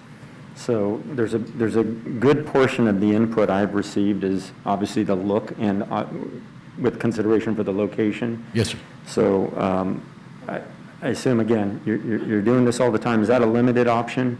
And I think even Ms. Rothfleisch kind of referenced in her comments that, some documents saying potentially palm tree or some kind of a look versus monopole. To me, my understanding, it's been monopole the whole time, but what are alternatives? And is it appropriate for me to ask the question, do we have choices? Well, let's get the palm tree out of the way. The palm tree was in the stipulations for the zoning. Somebody made a mistake on the typo when they were making up the stipulations. It had nothing to do with us. We didn't ever put palm tree into anything. But it was a typo, only from the point of view that it couldn't have been anything else, because there's never been a discussion about a palm tree, pine tree, any kind of tree, because there's nothing out there that would fit. I mean, if you want to see unsightly, that would be the way to go as far as trees are concerned. Yeah, I might not be the most creative person, so I don't want to be the one, proposing what it can look like. But the whole idea that, it's quite clear this is an athletic facility, it's a park, it's a recreational facility. So what are the options that are available that maybe been used in other parts of the country that would fit the current use of that property? Funny that you would bring that up, because all of the light standards, and the last thing I'm doing is going weird on you. I'm just saying that's the reason why we ended up at that park, because there are other parks that don't have the light standards, which we would be having, anything that we would do would be standing out alone, if that makes sense to you. So we came to the city, both the zoning and to the management, and specifically said, this is where we really belong, and it's within the search ring, and it's the right zoning. What's your feeling on that subject? And their answer was that they would at least consider it with a conditional use permit. I understand your question, so don't get me wrong. I'm not going anywhere with this. I'm thinking anything else, and I've done it, like you said, quite a few times.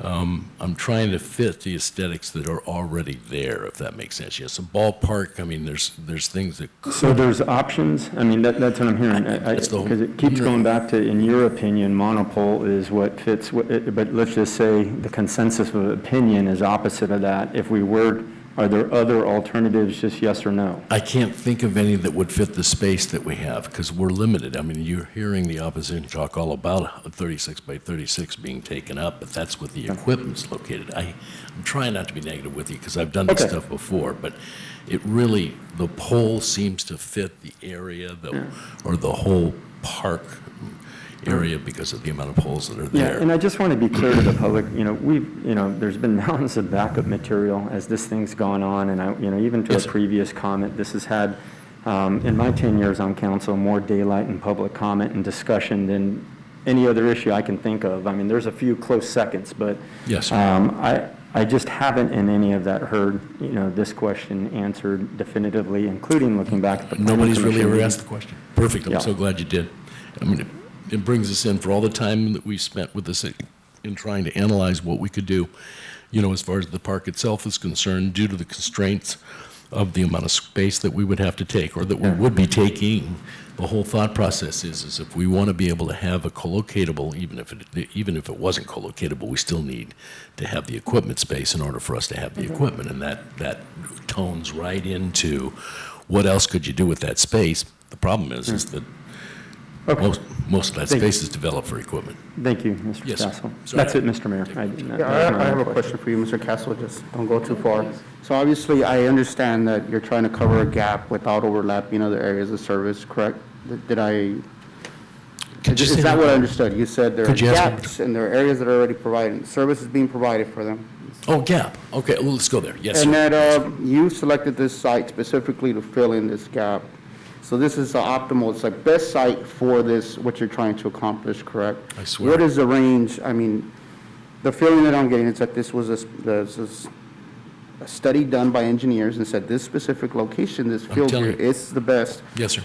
Without consideration of any other factors. It just happens to be because it provides, it's the area that provides, it gives you the most, I guess, coverage of the residents in that area, right? And allows you to deliver the most service and to the residents. So if you were to move a half a mile in one direction or a half a mile in another, you would lose, let's just hear me out, you would lose 200, 300 clients or whatnot. No, that's not. My question to you is what range do you have? Could you move that tower and in what area to continue to provide those same services? Is there any type of, could you move 300 feet, 400, 1,000? When you move the tower, you're actually, or the proposed tower, the basis of that location is because it actually works within the framework of the existing towers for T-Mobile.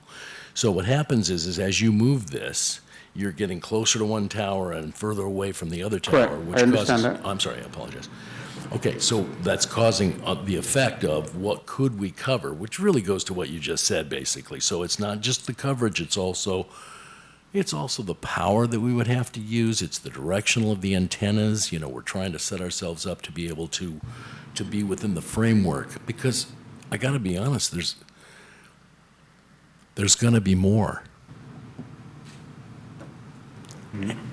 All right, we understand that. And I don't mean to go negative in any way. I'm saying because everybody, the residences that are living today are eating up so much of the radio frequency. We never saw that coming. I'm 6 years with these guys and 23 years. I was in the day when you had it up on a mountaintop and you had to go to the mountain in order to be able to do it. Literally, I had those big things, whatever it is. The point is, There's so much more going on with the streaming and the data and the calling itself, and there's so much more going on with these telephones that we're in the beginning side of what it's going to look like. Now, I don't mean more poles all over the place less than a mile away from each other. I don't think that's going to be the case, but that's not my point. My point is that's what they're trying to structure right now because it's already a mature system, and we're eating up all of the radio frequencies that's in there. I'm sorry, guys, I keep doing it. But No, we need to understand that. I'm saying it's so folks out there important. need to understand that as well. Huge. And that is my question, is that they picked it because it would be optimal service or the best location for T-Mobile, not necessarily because it's the best location that fits the rest of the criteria. Okay, so let me go back 2 seconds, or 1 minute, and then I'll cut it. It wasn't, the way we approached was on the search ring basis. As soon as we go into a search ring area, we have to look, first the zoning, so there isn't any question, speak with the zoning people, find out what the criteria is for the city in those zoning areas, and then go after the landlords and candidates or within that framework of the search ring that would be allowed by the zoning. Well, when you look at the search ring, it's all residential except for the parks. And as soon as you No, go, I understand. Sorry. But earlier, that was my same question, was if you were to move over, let's say, 500 feet over to, it's less than that, probably 200, to the armory that's in that location, let's just say, as an example, you said that it would not fit the plan because of the requirements, the gap of service that you have to fill in. No, sir, I didn't say that.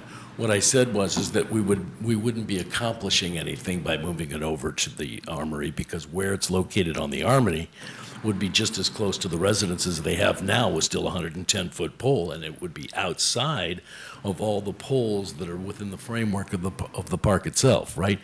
So it kind of, now it's really an aesthetic nightmare, if that makes sense to you, by the fact that it's outside of that, and we can't move that far away. That goes back to what we were talking about. So the Army was a great idea, and I went after it with a vengeance at the time, but then realized that once I had the park, looking at the Armory didn't make any sense. And now that we have the people that are very caring and want to be right for them, I'm thinking to myself, I'm doing them a disservice by moving it outside of the area of what's already in existence. And that was the thought process that went into the Army. Even though the Army was being sold at the time, I had no way to do that. And we don't have a relationship with the new guy, but that's not really my point. The point is the aesthetics, right? Now I'm moving outside of the poles on its own, right next to the same people, right next to the same distance. I'm trying to make sense out of the fact of why the Armory's not going to, it never would have been the right location. Right, and I'm just, aside from all that, mine was more of a technical question of how much would it affect service if you were to move in any direction, or if that was the optimal best, regardless of ordinances, regardless of other criteria, that was the best, most suitable location to provide those services. I swear to you, a year and a half later, I work with the city, I work with the planning department, we've gone through the whole thing with the idea. I went back to the engineering department. I mean, I tried the cemetery, for God's sakes, which is way out of the search ring. I mean, I went back and asked every time to each one of these that I have on the list, back to the engineers to verify and confirm, would you accept this if I was to go and talk to the landlord and get it done? And in every circumstance, they said no, especially outside the search ring. Does that help? Okay, that helps. Thank you. Guys. Mr. Mayor, this is Councilmember Nava. Have a comment? Yes, go ahead. I want to thank the public and the proponent for their presentations and for their statements. But I think ultimately, it sounds like some members of the public are not opposed to the cell tower. They're opposed to the visual landscape, the visual impact it will have at that location. And I would agree. I think that the proposed tower will not blend well with the existing environment. It will have a significant negative visual impact in that area.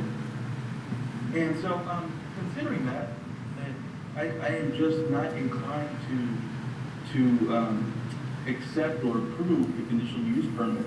So those are my statements. But I know there's been multiple points made by both sides, but that's where my position lies. I know we talked about the ring coverage, and we talked about other sites, and so it looks at the very least like there is another adjoining site that could be proposed. Whether or not that is, as the proponent said, would be more of a nightmare visually, I'm not entirely sure. But at least considering what we are now, I do feel that the proposed tower will not blend well with the existing environment, and it will have a very negative, significant visual impact in that area. So those are my comments. Thank you for that. Sam, do you have something? Well, I'll make some comments, and maybe, I don't know if they'll be out of line or not, but I'll make some comments anyway. In my meeting at the area, and in looking it all over, I think we've made some mistakes in that baseball field over the history of the city of Brawley. I believe that field is a minimal field for the number of youth that they have operating there. And when I look at that, I think we may have made a mistake way back when, and I know we did it in the best interest of the public and children here in Brawley, but I do think we might have taken away some of their area with the skate park that would have been a mitigating factor in this issue later on down the line. And it's nice to have hindsight and look at that in a 2020 vision way, but that doesn't necessarily help the park right now. In looking at the site and walking it all off and discussing it with the coaches, I do believe that the tower will impact some of the baseball usage on the field. Its potential in the future, we could mitigate that, but I'm not sure it could be mitigated immediately, and I'm not sure that it would satisfy the needs that they have for the baseball.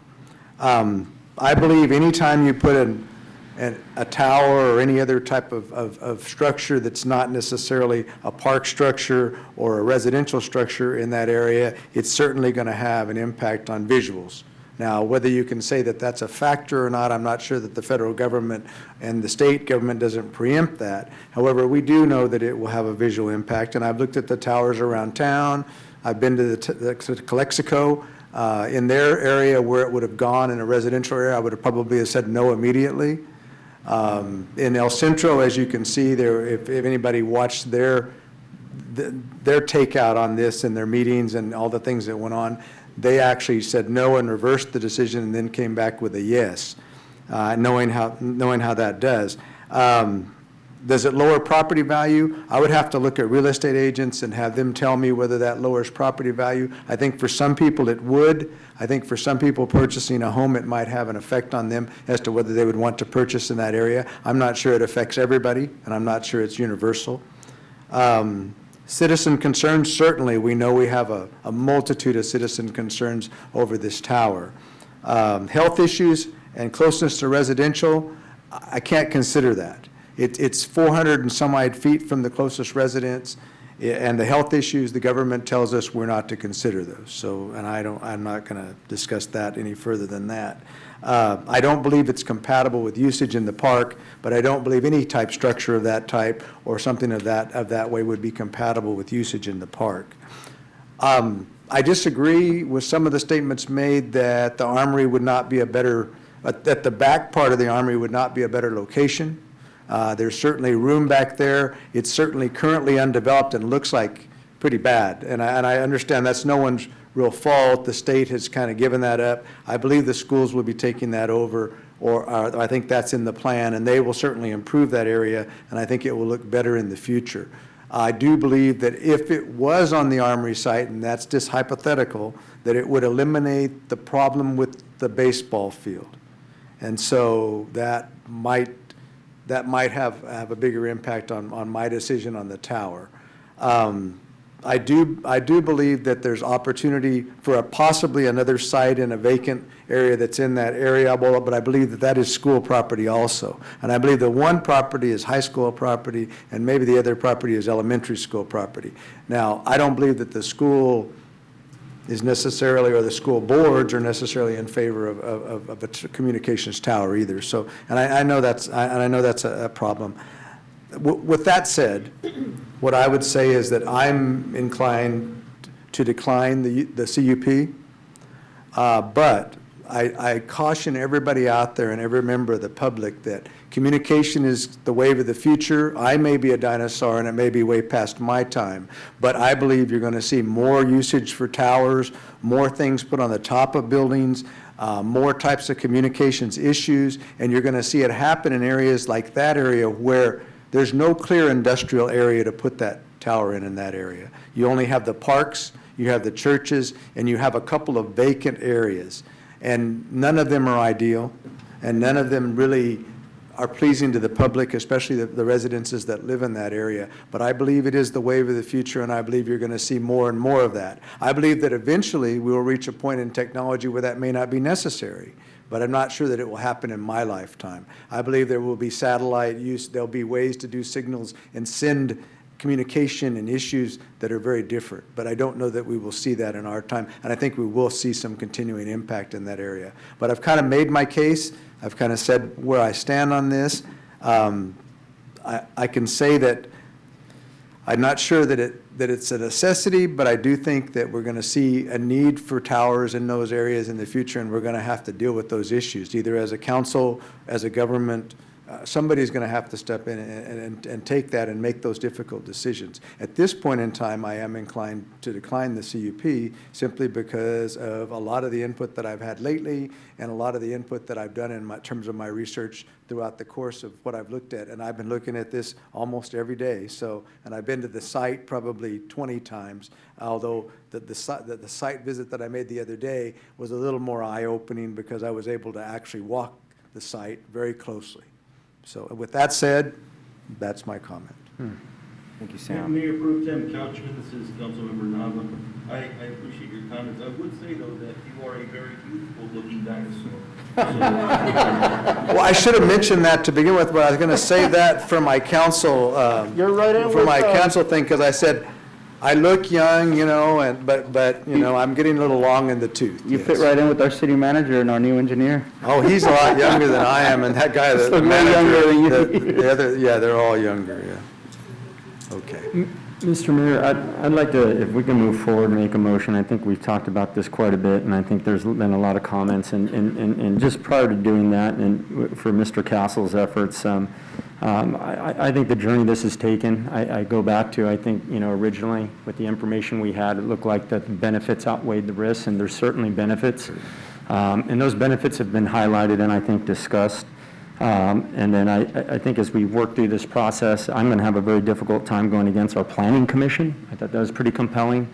And certainly the comments of some of my fellow council members, which we really haven't been afforded this, this opportunity to really dig in deeper. And I think through the efforts of our community, I think beyond a planning commission, they wouldn't be there and we wouldn't be there if it weren't for our community. So in representation of that, I'd like to make a motion at this time to decline the conditional use permit. And Mr. Mayor, this is Councilmember Nava. I'll second that motion. Are there particular findings, Councilmember Wharton, that you're including with that motion? I think we can discuss that when we go to recess. Isn't it the right time to put our findings out there? Well, Mr. Castro,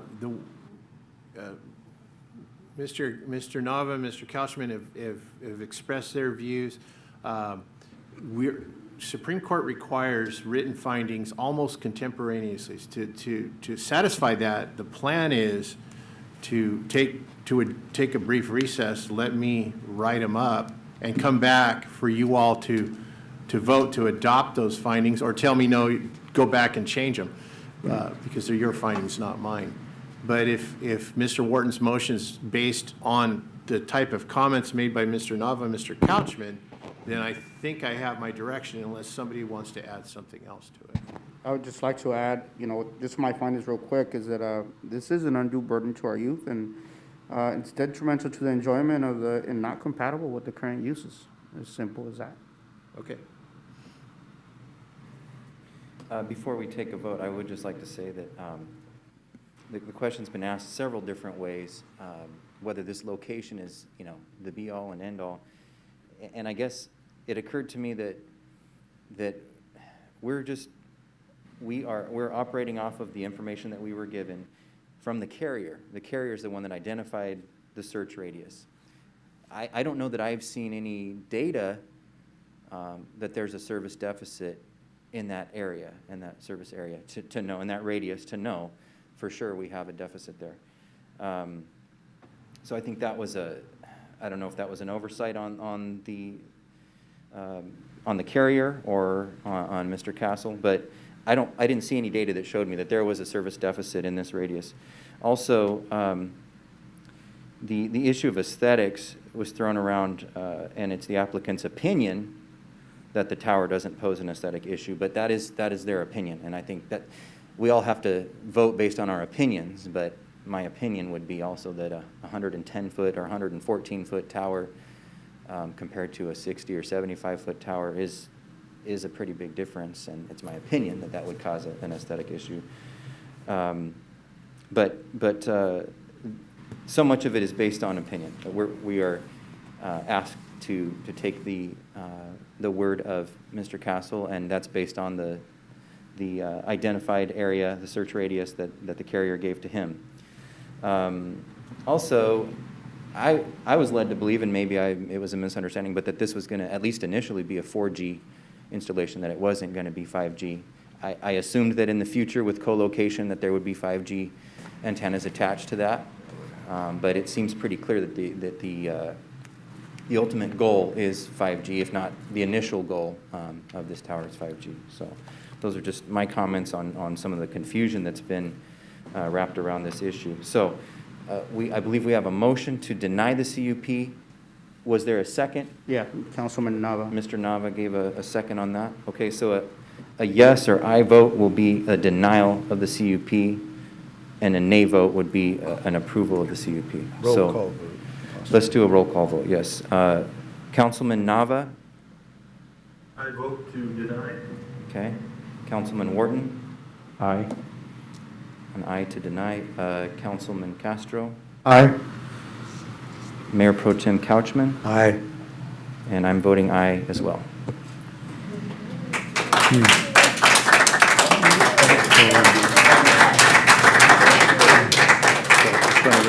For your participation to the public, we're going to take a brief recess so that we can compile our findings. I need about 10, 15 minutes. Okay, we'll give a 15-minute recess. Thank you for coming. No, I do it right here. Elma has to print it. Back on, we're going to go back into session.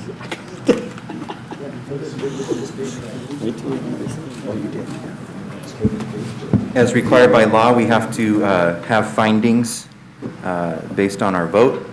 And so I'm going to read into the record the findings of the City Council of the City of Brawley following vertical bridge appeal of denial of CUP application for placement of a cell tower at 221 Magnolia/West Field. Mr. Nava, if you have any changes to make to these, just let me know. The application for a conditional use permit that would allow placement of a multi-use cell tower at 221 Magnolia West Field was denied by the Brawley Planning Commission. The applicant filed a timely appeal, and the matter was placed on the Brawley City Council's agenda for a de novo hearing on October 5th, 2021. After considering the evidence presented by the applicant and evidence presented by interested persons opposed to the application, the City Council deliberated and made the following findings. 1, the Council finds that there has been a lack of data supplied by the proposed carrier to demonstrate that there is an actual gap in service making a tower in this area necessary. 2, the Council finds that the nearby armory would be a suitable site. It is in the carrier's search radius and only a few feet from the proposed site. Locating the tower in that location would eliminate the impact on the baseball activities at the park. Number 3, the Council did not consider arguments regarding potential danger posed by RF inasmuch as the proposed tower would comply with FCC guidelines for RF exposure. Number 4, the proposed tower would be approximately twice as tall as existing light standards and would have a significant negative visual impact. Number 5, the proposed location is not compatible with the existing use of the park. It would significantly reduce the available practice space available for the baseball and football activities. Based on the foregoing, the application for a conditional use permit is denied. Foregoing decision and findings were considered and adopted by the City Council at its October 5th, 2021 meeting following the hearing. Motion by Councilmember Wharton, second by Councilmember Nava. Ayes, Nava, Wharton, Castro, Couchman, Hamby. Nays, none. Couple edits. There's the word "it" in paragraph number 2. Locating it, the tower, we're going to get rid of that. Word "it," we're going to add the letter E to the 2 words foregoing at the end. But also, if we could add, I don't know, maybe was this motion by council, what the motion is? The motion was to deny the conditional use permit? I'm having a hard time. If we could add, why what the motion was to deny? Okay. Motion by Councilmember Wharton to deny the CUP. Oh, yeah, okay. Just for clarification. The other edit was the 2 words foregoing should have the letter E. Foregoing should have the letter E. Oh, on the back page. Okay. I'm going to defer to. Okay. So it would read, motion by Councilmember Wharton to deny the application for the CUP. And then I made the other 2 edits. Okay. And really, we have to have a motion and second and a vote to adopt this Yes, finding. okay. So we need a motion and a vote to adopt the findings. Do I have a motion to adopt the findings with the edits that have been made? This is Councilmember Nava. I'll make the motion to adopt the findings as they've been presented. With the edits made. With the edits made, yes. Is there a second? A second. Okay, Castro seconded. All those in favor? Aye. Aye. Any opposed or abstentions? Okay. And then what I'm going to do is I'm sorry, I'll give this to Alma. She'll print out the adopted findings and give them to Gordon so he can give proper notice to the applicant. Okay. And should do that tomorrow. Okay. Great. Very good. Thank you. That wraps up item 5. We go to item 6, regular business. 6A is an update on City of Brawley declaration of local emergency as a result of COVID-19 pandemic. Overall outlook presented by our Fire Chief, Mike York. I broke it again. Uh-oh. It's got some use tonight. Yeah. Yeah. Good evening, Mayor Hamby, members of the council and city staff. Mike York, Fire Chief for the City of Brawley. Tonight's COVID-19 update, I'll keep brief. There is not a lot to add. The data that's available on the Imperial County Public Health website is showing that we do have a slight spike in cases. Our numbers have actually doubled from where they were at last month in terms of active cases. Our hospitalizations and ICU and ventilator use, however, have remained very stable. There's probably, or there is assumed to be some correlation between that and the Delta variant, or I'm sorry, the variant data. And what they're finding is that vaccinated persons tend to have less symptoms, even if they do contract COVID. And, excuse me, as we're seeing throughout our county, there's been 261,000 doses administered. Now that's first dose, second dose for the vaccinations that require doses. They haven't parsed it out on the actual individuals. However, in the state of California, we are almost at 71%. We are just shy of 71%, or 24 million Californians have been fully vaccinated. And so we're seeing those numbers across. In the variant data, again, across our state, as well as in the Imperial County, 18 to 49-year-old age group is the most affected in terms of COVID positive. And what we're seeing is persons that are COVID positive, 64% are confirmed as not vaccinated, 5% are vaccinated, or what they call the breakthrough cases, and 31% are unknown or unreported. So those numbers have changed from last report, but we're seeing that correlation. So positive cases going up, hospitalized count staying the same.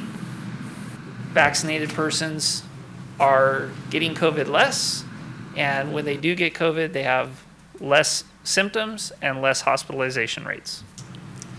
No further information for this evening's report. Unless there's any questions, I will do my best to answer. Just had one question. Do they believe there's any correlation between schools starting back up and all the interaction that's occurring? I know the school children sometimes get it and don't have any symptoms, but I'm also wondering about the adults that have to deal with the school population. Are they noticing any correlation there? So we are, the only data, I haven't spoke with anybody directly on that, but I do believe that if you look at the Imperial County website and the age group data, what we are seeing is that younger population, the 10 to 18 group, we're seeing COVID cases raise in that. And so that would make sense that now these students are going to school, they're being more exposed, et cetera.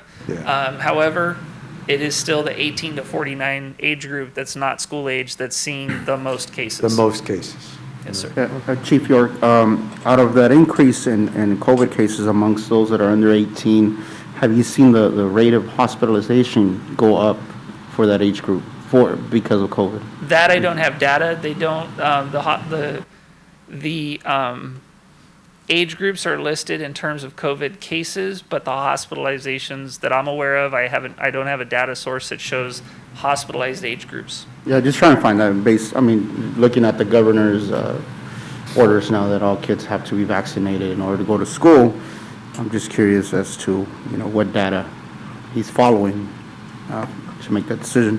And I can absolutely take that as a note and see if I can find something to correlate for our next report. Please, sir. Thank you. Appreciate it. Okay. Thank you, Chief. Thank you. Thanks.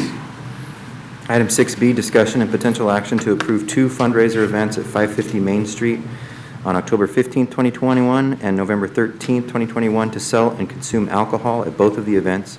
This will be presented by Rachel Fonseca, our Parks and Recreation Manager, and Jimmy Duran, our Chief of Police. Backup is on pages 190 to 192.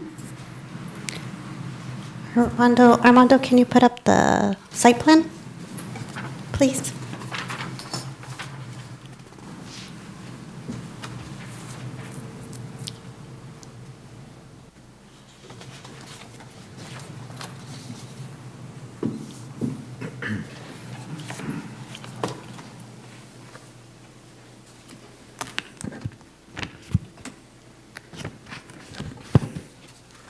In the meantime, Rachel, you can introduce maybe the applicants who are in the audience patiently waiting through the whole public hearing. This is Gonzalo Loroña and Josh Loroña. Say hello. Are they father and son? I know. Yeah, you guys look like birds. Another one with the engineer crew.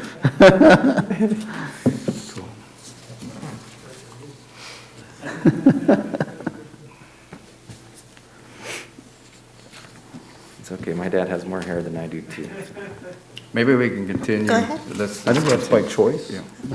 Good evening, members of the council. Rachel Fonseca, Parks and Recreation Manager. Parks and Recreation received a request from Gonzalo Loroña and Josh Loroña to hold 2 fundraisers at 550 Main Street. It is the empty lot or the former location of the furniture store that was destroyed. The events are to raise funds for a proposed indoor soccer complex in Oxnard, California. The dates for the 2 fundraisers are October 15, 2021 and November 13, 2021. Both events would be from 4 p.m. to 1:30 a.m. The first event, or Event 1, will consist of 200 to 300 attendees and will include a DJ, band, lucha libre, and vendors. The second event, or Event 2, will consist of 500 to 1,000 attendees and will include a concert and vendors. For both events, the south side of the property will be used as the entrance and exit, with the north side, which is Main Street, for emergency access only. The organizers will provide security, portable restrooms, and cleanup for both events. There are no anticipated costs to the city for the event. The organizers are requesting permission from the city to hold the 2 events and sell alcohol at the 2 events from 4 p.m. to 10 p.m. Staff is recommending the standards set forth by the Catacall events, the cutoff of alcohol sales at 10 p.m. and the cutoff for alcohol consumption at 11 p.m. for both events. The organizers are here, which is Gonzalo and Josh, if there are any questions from council. Any questions? Mr. Mayor, my understanding is I think it was in the backup material as well, that the applicants, their original request was a little bit different than, what we were able to come back with as far as the recommendation on the timing of the alcohol. And I believe the request was much later into the evening. I think it was 1:30 in the morning, if I'm not correct. And I know we have a little bit of precedent around there as a council with, many of the kind of perennial events that we've had. So, but I did have some also discussion with the chief. So Chief, maybe you might want to speak to that. I think that those recommendations come from you on these matters. Yes, of course, from my perspective, it's always public safety. That's my concern. So when we were approached by the applicant with his request, and by the way, he's been very responsive to the needs of our city.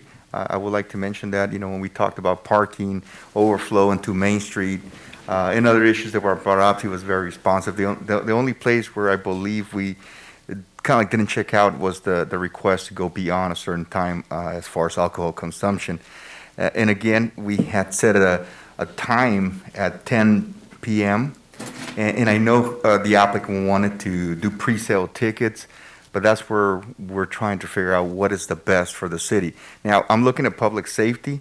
Unfortunately, when we have alcohol, I think we all know and understand as the night progresses, if people could continue consuming alcohol, it could lead to certain, events where we have to intervene as police.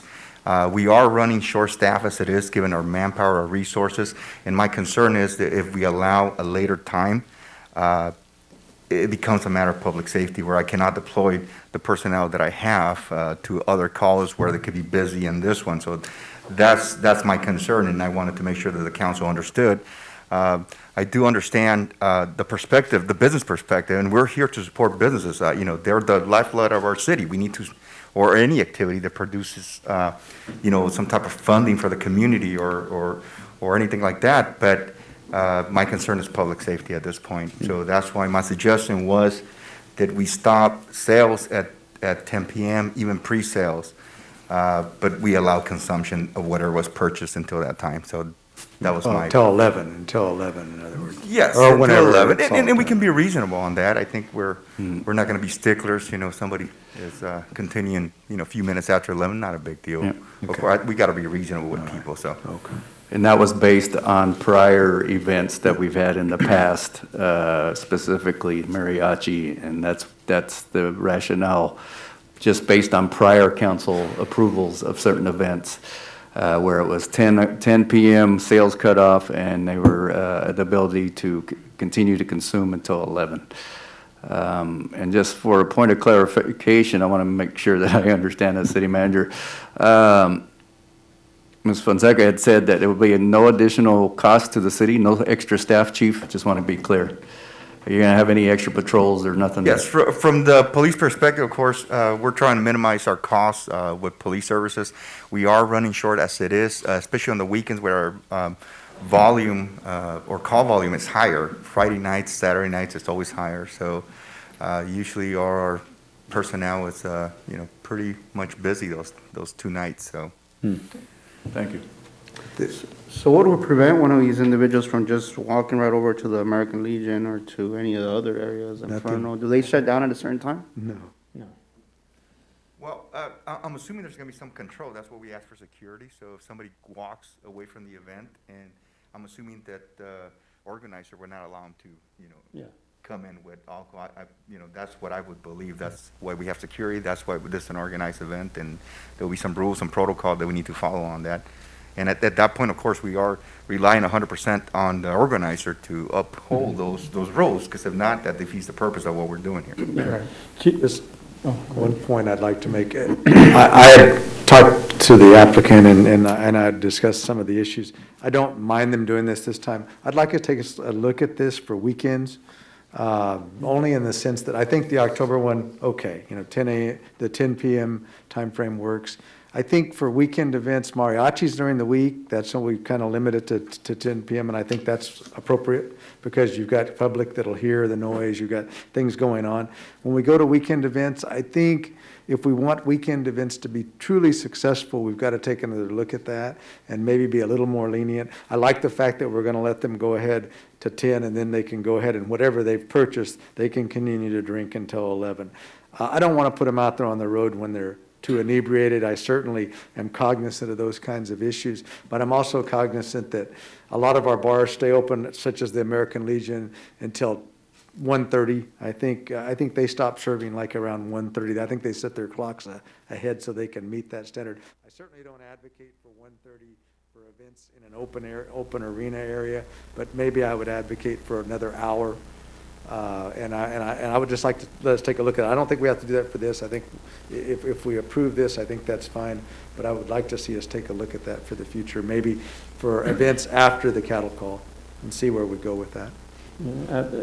Mayor Pro Tem Couchman, I thought it was important to obviously hear the chief, and we totally not only understand that. I think it's his job to make sure that we're advised properly based on the resources and staffing we have. But with that considered, I'm kind of with you. I think you mentioned something about maybe punching out a little further. I think what makes this a little bit unique, at least to me in my mind, is that there's an aspect of this. I think looking at the property and obviously even the location. None of this is necessarily mitigating some of the the issues that have been brought up, but. I think there's an opportunity maybe as a city we kind of go into this together and really, I think a show of continuing to partner with our small businesses, especially our downtown small businesses that have struggled through COVID. And let's face facts, the handful of elements that we have as a city, food and entertainment and events are part of that. As a matter of fact, a significant part of that. Right. So. I think I think all of us agree, incredible work that's been done in terms of the cleanup. It's a great example how private enterprise can take, what basically was blight and turn it into potentially something. And I think there's some plans potentially for construction in the future. I think right now costs are kind of high, but my suggestion is, taking it on a case by case. And I believe that's why these items come to council. We take them case by case.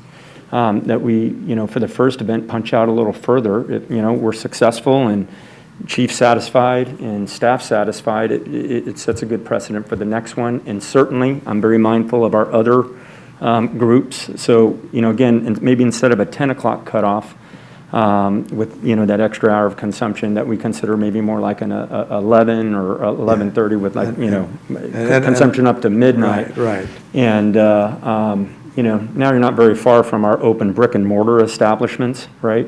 And I think as we're going toward cattle call, if that's even the wishes of some of our other groups, it's a different time and place. We're coming out of COVID, maybe case by case. If it's unsuccessful, then we revisit at the next meeting prior to the next event. So that would just be part of my discussion. I don't know if there's support for that or not, but that was my thinking on this. But, I agree with you. Limiting a business's ability to do just that, right, to conduct business and make a profit I think it's kind of scary, and it's a step in the wrong direction, even though I completely I support you, Chief, and you know that 100%. I just feel that they just put all this money into this facility, and we know the difference that it can make to, make that extra $300, $400 or not make them for all those of us that are in business. We know that. And limiting them to 10 p.m. is honestly when most people are barely getting there, probably about 8 p.m. It's about 2 hours of consumption. There's not much time to make money, which I totally agree. I think it'll also put them to, you guys as business owners and you guys run the gym now. This is an entirely different area of doing business, and it'll also put you to test. So if, we have a wild night where, I think, we'll get that report back, and then we'll have to look at it again, just like Councilmember Warren just said. So, yeah, I would support moving it, consumption until midnight. This is Councilmember Nava. I'm supportive of business. I want to see them succeed. But, just keep in mind, this is not a established facility. So that's just one thing I think needs to be considered carefully. I do agree that the case by case is important, but it is not an established facility designed for any of this, to be quite honest. So, I think we do have to proceed with some caution. It's not a restaurant. It's not a dance hall. It's none of those things. It's just open space. So, those are things I think that need to be considered. I'm in favor of supporting the event, certainly on a case-by-case basis, but I think, quite frankly, we need to just be careful. We don't know the type of environment that will be there. We don't know the outcome. And, with respect to a security plan and other things that need to be enforced, I think it's case-by-case is probably the best approach that we can take, just so we're protecting the public, right? And we're making sure that we're supporting the business at the same time. I also want to be clear that I'm not necessarily advocating for a lot of extra hours. I understand the chief's limitation. I also understand what happens on that Saturday of cattle call, which you will have parties and things going on all over town. He is going to be stretched thin in terms of personnel. I'm not necessarily advocating for that. What I'd like us to do is see what happens with these two events, and then maybe come back and look at this policy, and maybe we do want to extend it in the future. I just want to be fair to everybody that's out there, trying to do business, and I want to be fair that, we have bars that are open till that time. We have, and George is right, though, that it is an open-air type facility thing, and we do have them crossing city parking lots. There's a whole lot of issues that are involved there, but I do think we could take a look at it anyway, and that's my only ask at this point in time. I'm not saying change the thing right here, but I'm just asking for us to look at it in the future. Mayor Pro Tem Couchman, would you be, I'm just talking about really, if anything, syncing up with precedent that's already been set. So would you be open to punching out again that hour instead of 10, 11, and then we have that additional hour? Or if you don't mind, or could I ask Chief, would that be amenable, that extra time with you?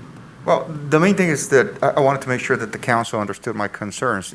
I believe we can work with this, but we need to understand the risk, or what could potentially happen if an incident occurs and my officers are tied down there, and then all of a sudden we have requests for services elsewhere in the city. Now, that's really going to extend our response time.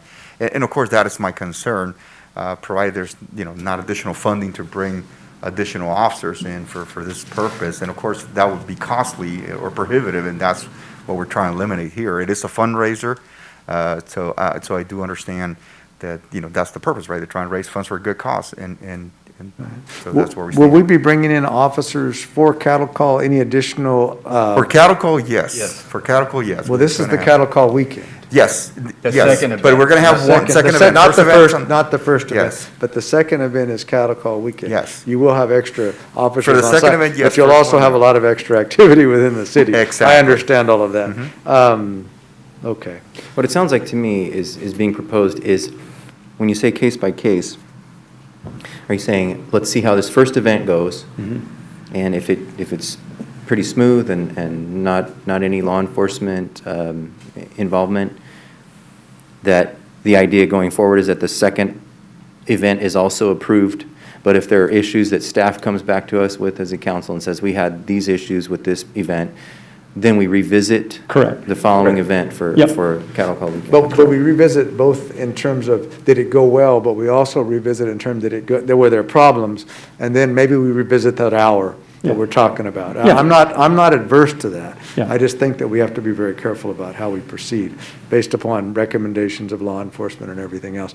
I think I would support the additional hour if everything goes well with that first event, and I'd like to see it left from the 10 to 11. But the second event, I would like to revisit, see if there's any problems. If there are no problems, and if it all goes smoothly, I don't necessarily see punching out an additional hour on a weekend event only, not during the week, and maybe not even on a Friday, but a Saturday. I could see a weekend event, not on a Sunday, and so it would only be maybe confine that extra hour to a Saturday when the public expects there to be noise, when people expect there to be more activity. That would be my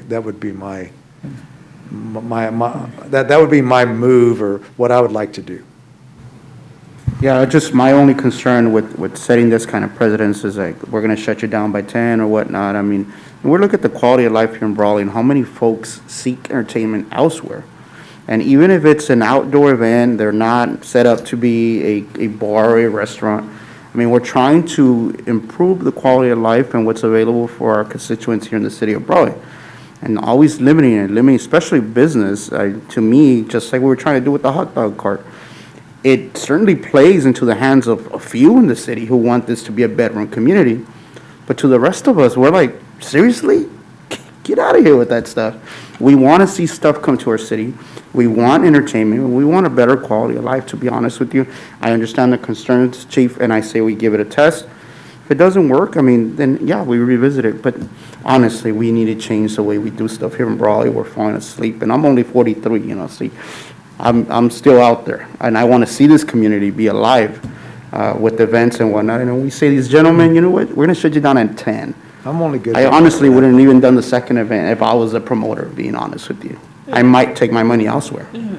Yeah, Tyler, just for the public's clarification, the first event is what time, again, the date again, just to read the two events. 'cause October I don't wanna- 15th is the first event. is- October is 15th. The 14th, which is a Friday, correct? 4 p.m. to 1:30. 15th is a Friday. Friday? Okay, It's a I Friday. just want to clarify. And then the second proposed event is cattle call. Yeah, weekend, November right. 13th. And it's a Saturday. Yes, Okay. yes, sir. So, I want to be able to, and what I'm trying to feel out is my counselor before I make I'm considering a motion, so if I'm going to make a motion, but I would like to make a motion that on the first event, on that Friday, you punch out a little further. I think that precedent's been set. We're not doing anything super exceptional. And then in the same motion, we do the same thing for cattle call. But with the caveat, we can revisit that second event. Okay. If, you know, again, per the chief or, you know, any impacts to the city that we hopefully did not anticipate, you know, come up. How far are you planning to punch out? 1 hour? I figure, so right now we're looking at 10 o'clock with, you know, the understanding that consumption can continue, right? So I'm talking about 11 with the same thing, with the same conditions, so. It's you know, 12? Yeah, yes. Okay, and then the events run to 1:30. The only good thing in that is that will give a chance for people to dry out a little bit before they enter their automobiles and before they're ready to go. As long as the promoter does strictly adhere to the rules and make sure that they all stop at a certain time frame and you know, and kind of enforce that from the security aspect. Yes, just so confirm, Councilman Warren, consumption and sales will stop at 11. Yeah, I think they need to be the same. Yeah. Okay, no, so 'cause 11. I just want to make sure that's what we're talking But about. sales at 11, consumption at Yes, and It's going to get an hour back. Yes, it'll extend an forward. hour until midnight, Yeah. just to consume whatever was And purchased. that would That's what give you that time, right? Because the bars close around 1:30. I understand no. your concern is overlapping, like the need for Okay. services. Yes. So that would give you that 1 hour and a half. at least. Essentially, everything's the same. So consumption and sale are the same, punching out an hour. So if that's acceptable, I'll make a motion. Oh, okay, just so I'm clear that from the staff's perspective, currently, staff's recommendation is sales stop at 10, can drink to 11. Are you Correct. proposing sales stop at 11 and drink to 12? That's correct. Okay, thank you. Yep. Before there's a motion, I would just like to say, I'm with the chief. I'm leery of, you know, what happens when sales of alcohol go later and later. That there's more opportunity for people to imbibe and become drunk and then get in their cars and drive. And I said years ago when I got on council and this issue of alcohol sales came up and I voted nay on all of them. It's a matter of deciding. We have to decide, it's our opinion, I guess, but, you know, what is more of a benefit to the community and what is more of a detriment to the community? Because we're all about what's the best for the community. I have to say, we're very grateful for the work that you guys have put into that property because it was an eyesore for a long time, and we all heard about it for years. So we are grateful for the work that you put into that, and I do hope that the plans that you have for construction, and it sounds like a pretty spectacular idea that you have. I hope that comes to fruition because it would really, you know, be a beacon downtown there. So that said, I really do appreciate the work that you put in, both in your gym and across the street at what used to be the A+ Furniture. So that's a separate issue from my feelings about alcohol sales and what might go on there later and later. So that being said, if you want to make the motion. Yeah, I'll go ahead and make that motion. So I make the motion to approve the event and the alcohol sales with sales ending at 11 o'clock And I'm talking about both events, and the consumption ending by midnight. And then also with the caveat in the motion that we can revisit prior to the second event if the first event has some of the issues coming up. Just one question about that. Does the ABC license allow them to do that?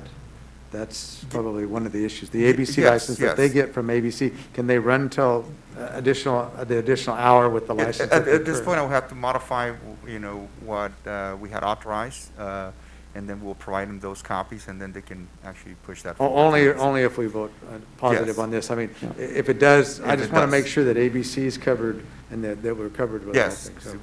we'll modify the form. This is Councilmember Nava. That's a good question, Mayor Pro Tem Couchman. Councilmember Ward, with respect to your motion, and then maybe Chief can help answer this question, but would putting that caveat in there, would that prevent ABC from accepting the second event? The caveat that it would come back to council if there were an issue? In other words, by saying that, will it prevent that second event, the alcohol sales? Yeah, you're saying in case we need to modify it? I mean, at that point, we have to submit another request, modify the. It'd be a condition, Yeah, right? it's pretty much the permission we gave. I believe the event organizer wants to speak? So if that's okay with the Sure, council? Mr. Mayor. Go ahead. Well, there's a motion on the floor, though. Yeah, Well, no second yet, do you- just a motion. Do we have an opportunity for discussion for comment from? We don't have a second yet. We don't have a second. Yeah, we don't have Yeah. a second. So, yeah, go ahead. But As it relates to. Thank you. My name is Gonzalo Loroña, and this is my son, Josh Loroña.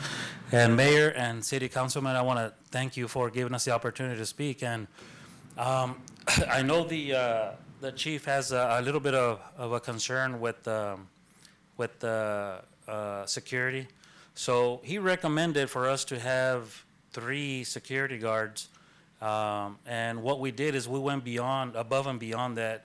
I have friends that are retired sheriffs and COs, so we hired them also.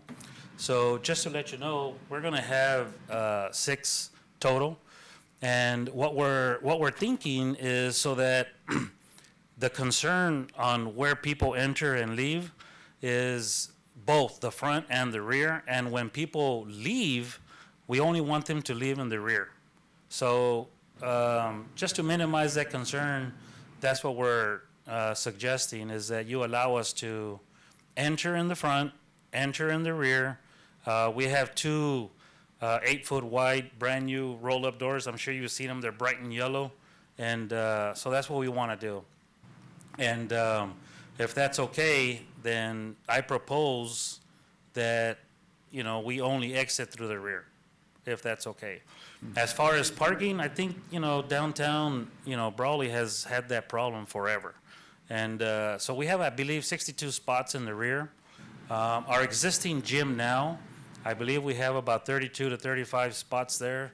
So we're going to allow them to park there.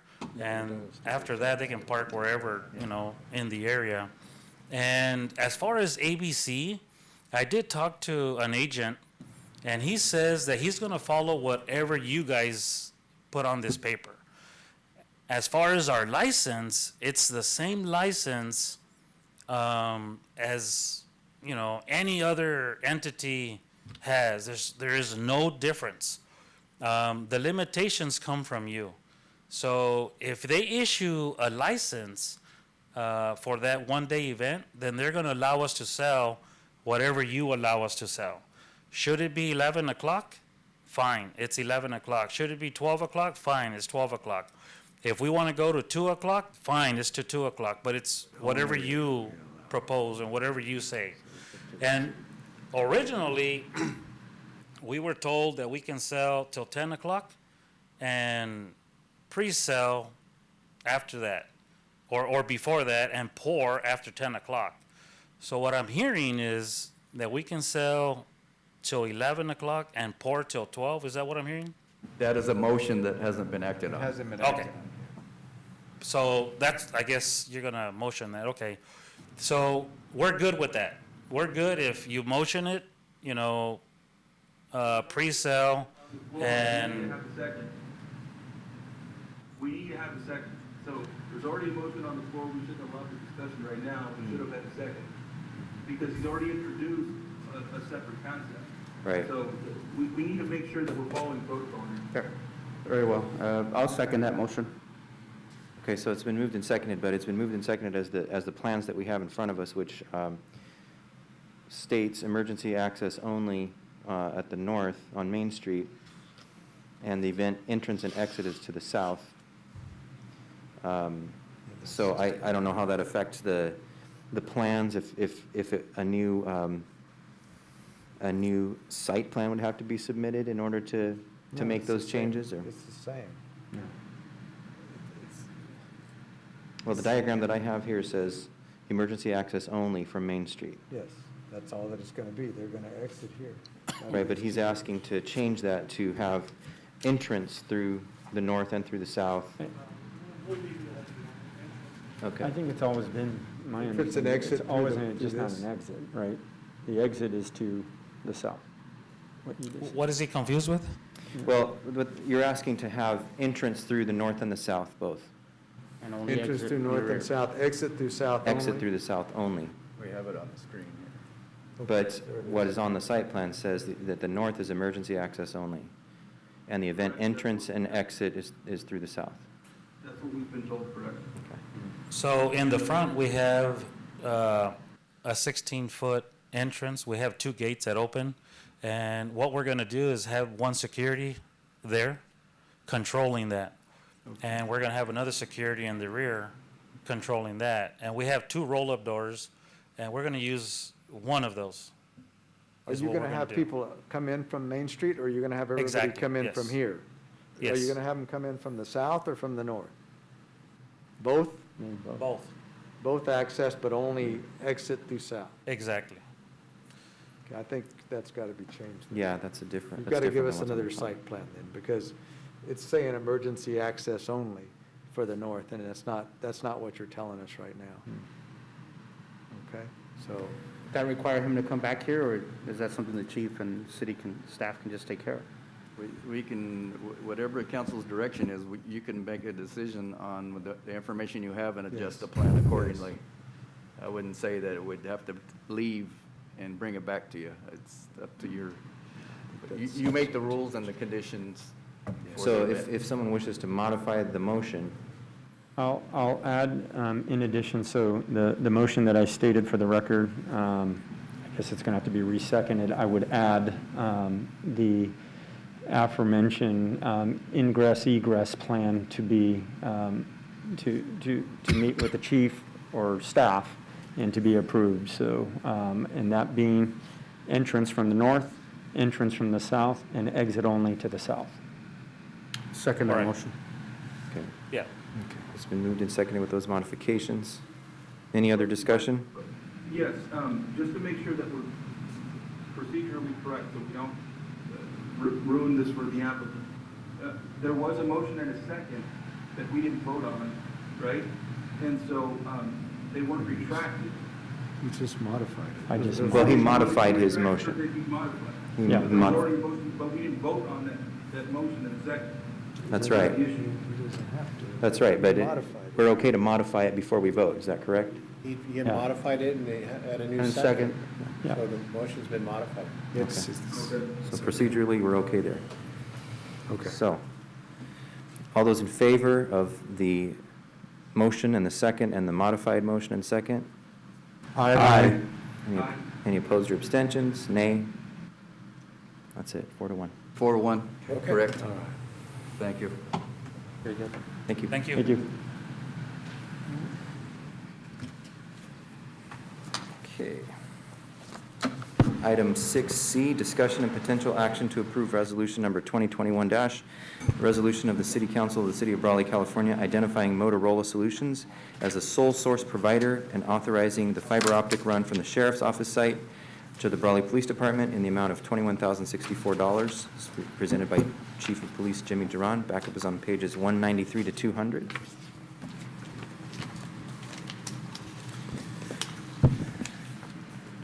Good evening, members of the council. Jimmy Duran, Chief of Police.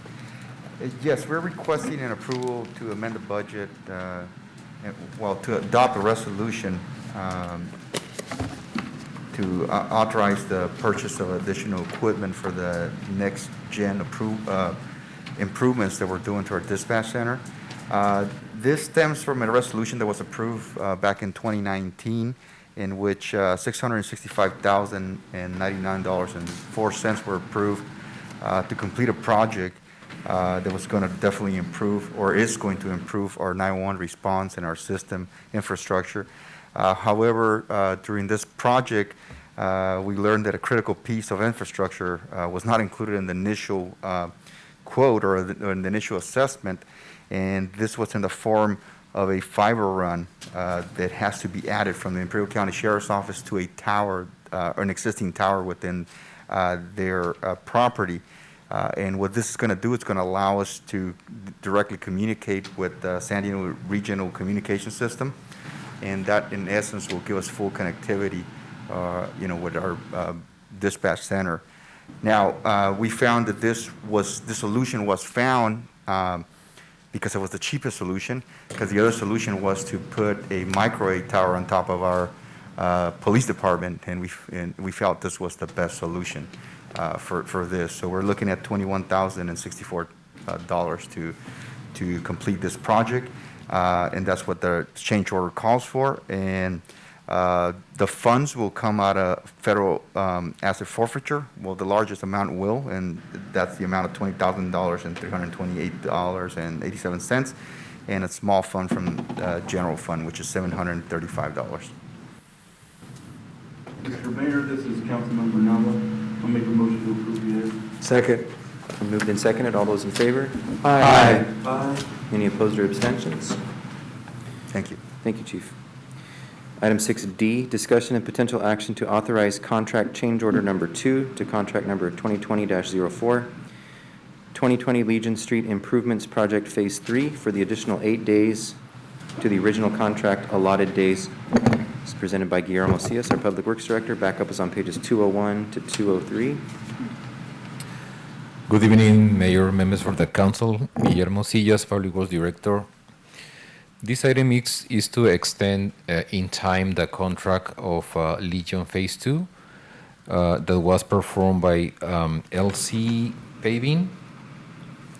The contract is already completed, and the additional 8 aids that we are asking to extend the completion date is because we did some determination on the correction for smoothness to be as smooth as it is right now.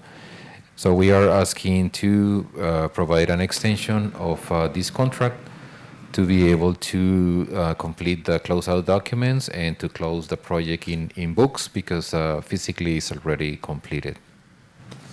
There's no cost for that. Mr. Mayor, this is Councilmember Nava. Make a motion to approve the item.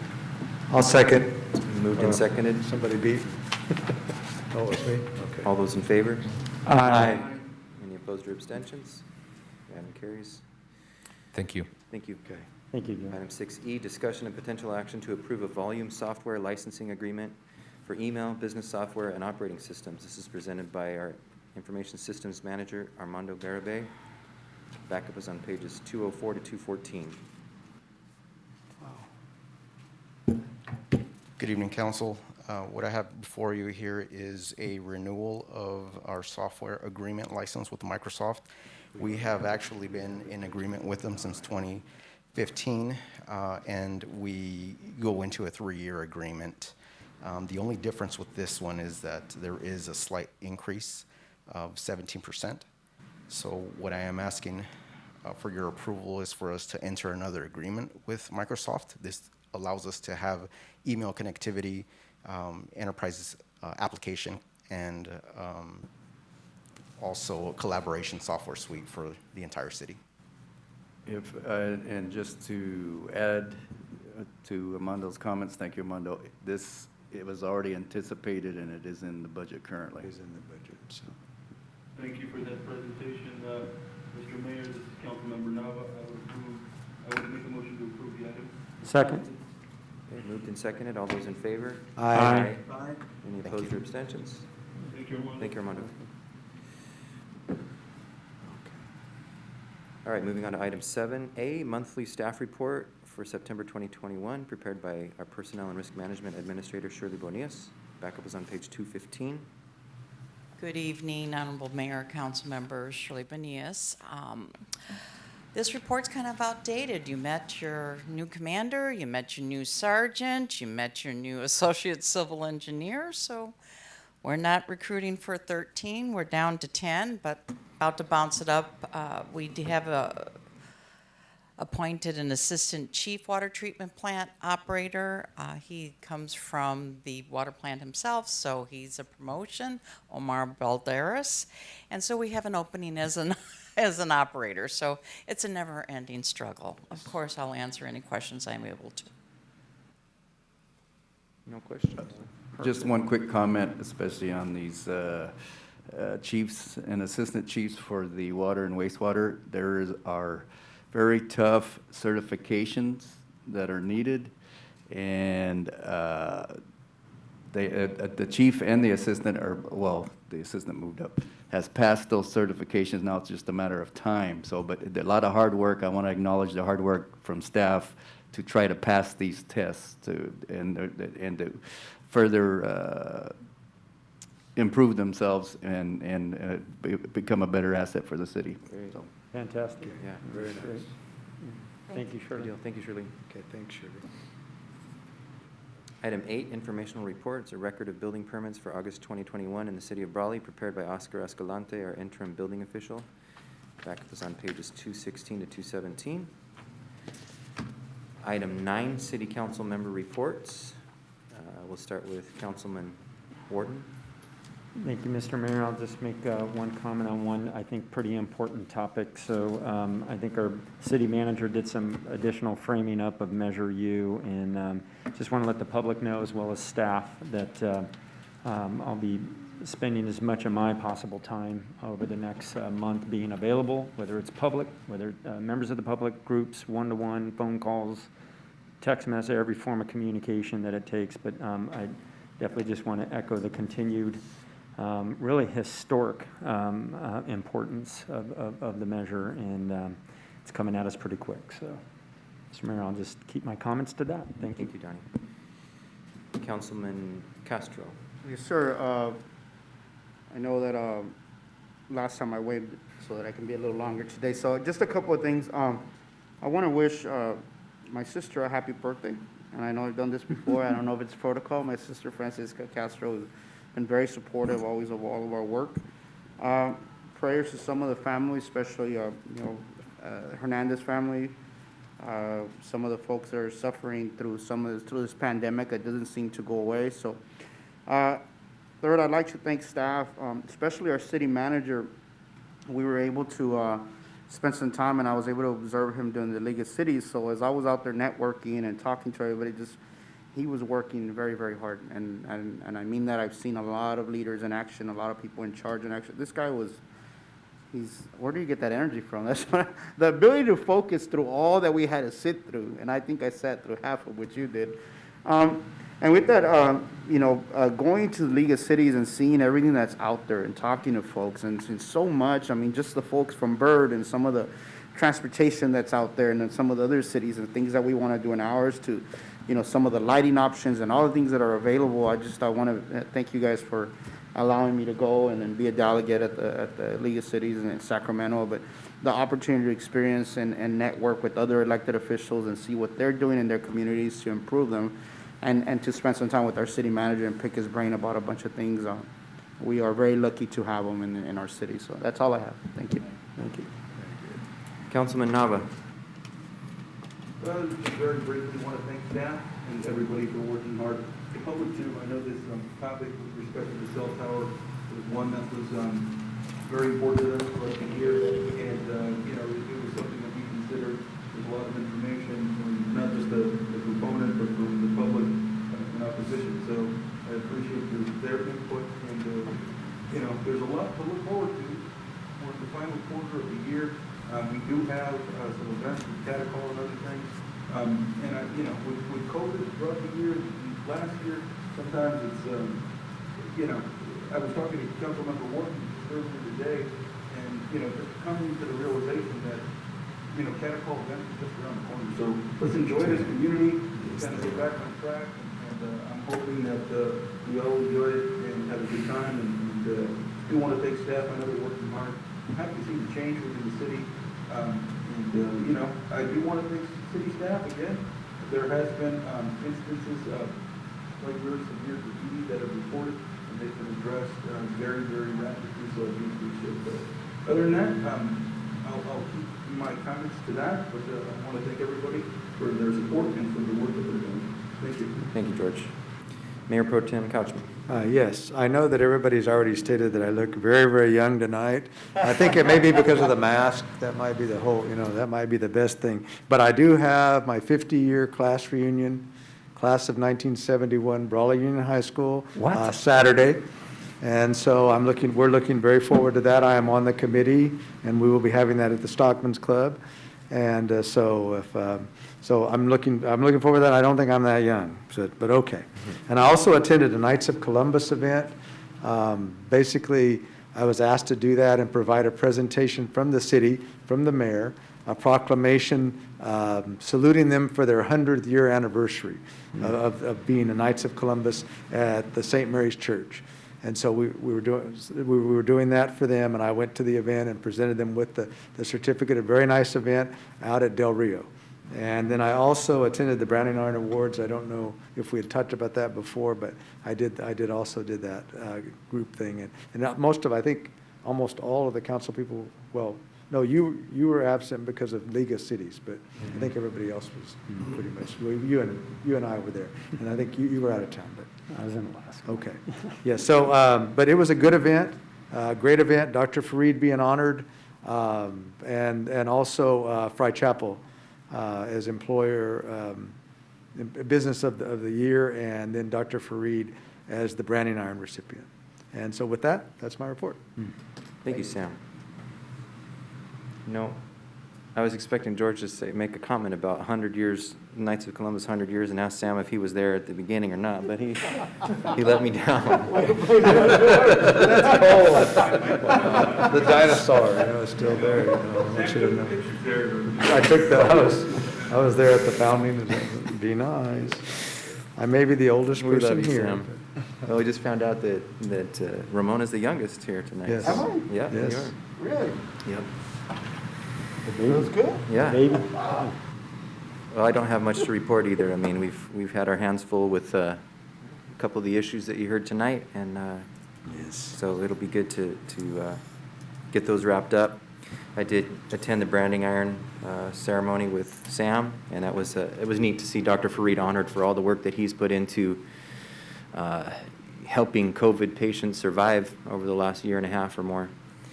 Is well worth it, and he also honored Dr. Tyson for similar work that he's done with medications that are, for whatever reason, disdained through a lot of the country, but have helped a lot of us survive COVID. I also neglected to mention at the last meeting that I attended a ribbon cutting at Christ Community Church Brawley campus. They were having a kind of a reboot with their new pastor, Sean Arviso, who we saw tonight as one of our new chaplains. So it was an honor to attend that event. And other than that, it's just been a lot of, conversations with community members about cell towers and about the utility user tax. And so I think all of us will breathe a sigh of relief, whatever happens in November, just to get to past Election Day and into cattle call when people can kind of relax and have fun. So. I'd like to thank all the community members who showed up for this meeting and for previous ones, and showing us what it means to be American citizens and being able to come to your elected officials with a redress of your grievances. With that, we will go to item 10, the city attorney report. So just briefly, there's been a lot of questions posed to me about the UUT and campaign efforts that the city can and cannot engage in.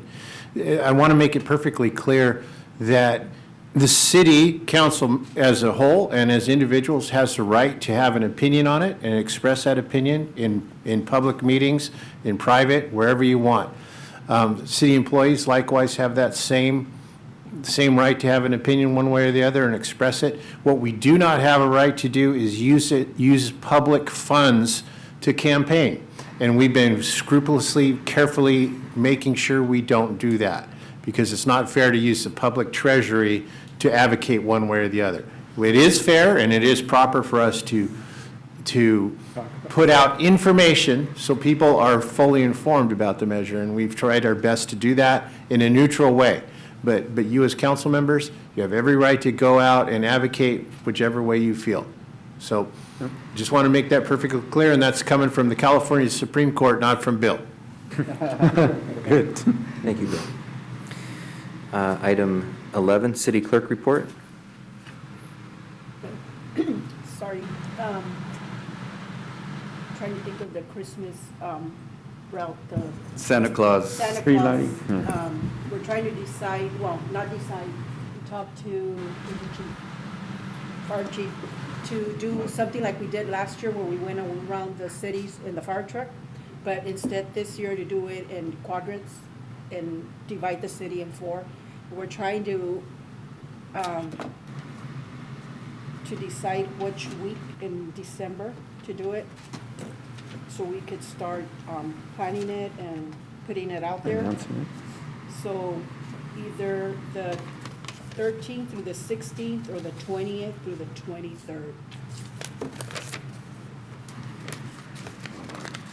We can, discuss it later, but that's just something that was brought up. Either one of those is okay. Staff is working on the event with some recommendations from last year when it was hastily put together because of COVID and all that. But Last minute thing, it just when seems it's like- all planned, we'll be bringing it back to you. That's a separate thing from the tree lighting itself, or? No, we that were would thinking be about. at the same time? Okay. Replacing the tree lighting ceremony with that Okay. instead. But it's up to you guys, whatever you guys want. Okay. Do you know if Santa Claus has been vaccinated yet or a booster or not? No? It all depends who wants to play Santa Claus. Maybe he's an anti-vaxxer. It's not mandatory. Coming from our governor, it's mandatory.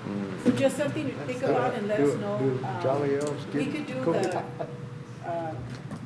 what do you call it, the tree lighting ceremony, but it just seemed like a lot of people really like this idea of the fire truck going around the neighborhood, so just something Well, to think about. Let us know. Maybe with COVID still in place, and it may still be, that might be the safer option for us for this year, and then we can maybe revisit it for future years. I mean, because I like the tree lighting too with the students. Everybody kind of gets together in a crowd, but maybe we don't want to do that this time. I don't know. Well, we could maybe do the tree lighting ceremony, like maybe the first meeting in December, Yes. before we hit this way, turn the Turn the switch on. and then have this, People did enjoy the fire truck Yes. going around with Santa Claus. But and last year and was it gives, just I too think, much for 2 days, and so- it may be more of an opportunity for people to see Santa Claus and also to touch more of the public that way. I mean, that's just my thought. Not- My neighbor, not literally. Everyone came out. They Yes. loved it. Yeah. Very I think everywhere people love it. Yes. Yeah, it was neat. this way, so we could plan it with time and, let the people know what section, so on and so forth. So That's a just, good idea. Just let us know what you guys decide, Okay. which we do. That's all that I have. Okay. All right, sounds good. All right, item 12, closed session. Thank you all for coming, and we'll be back here next Thursday for a special meeting.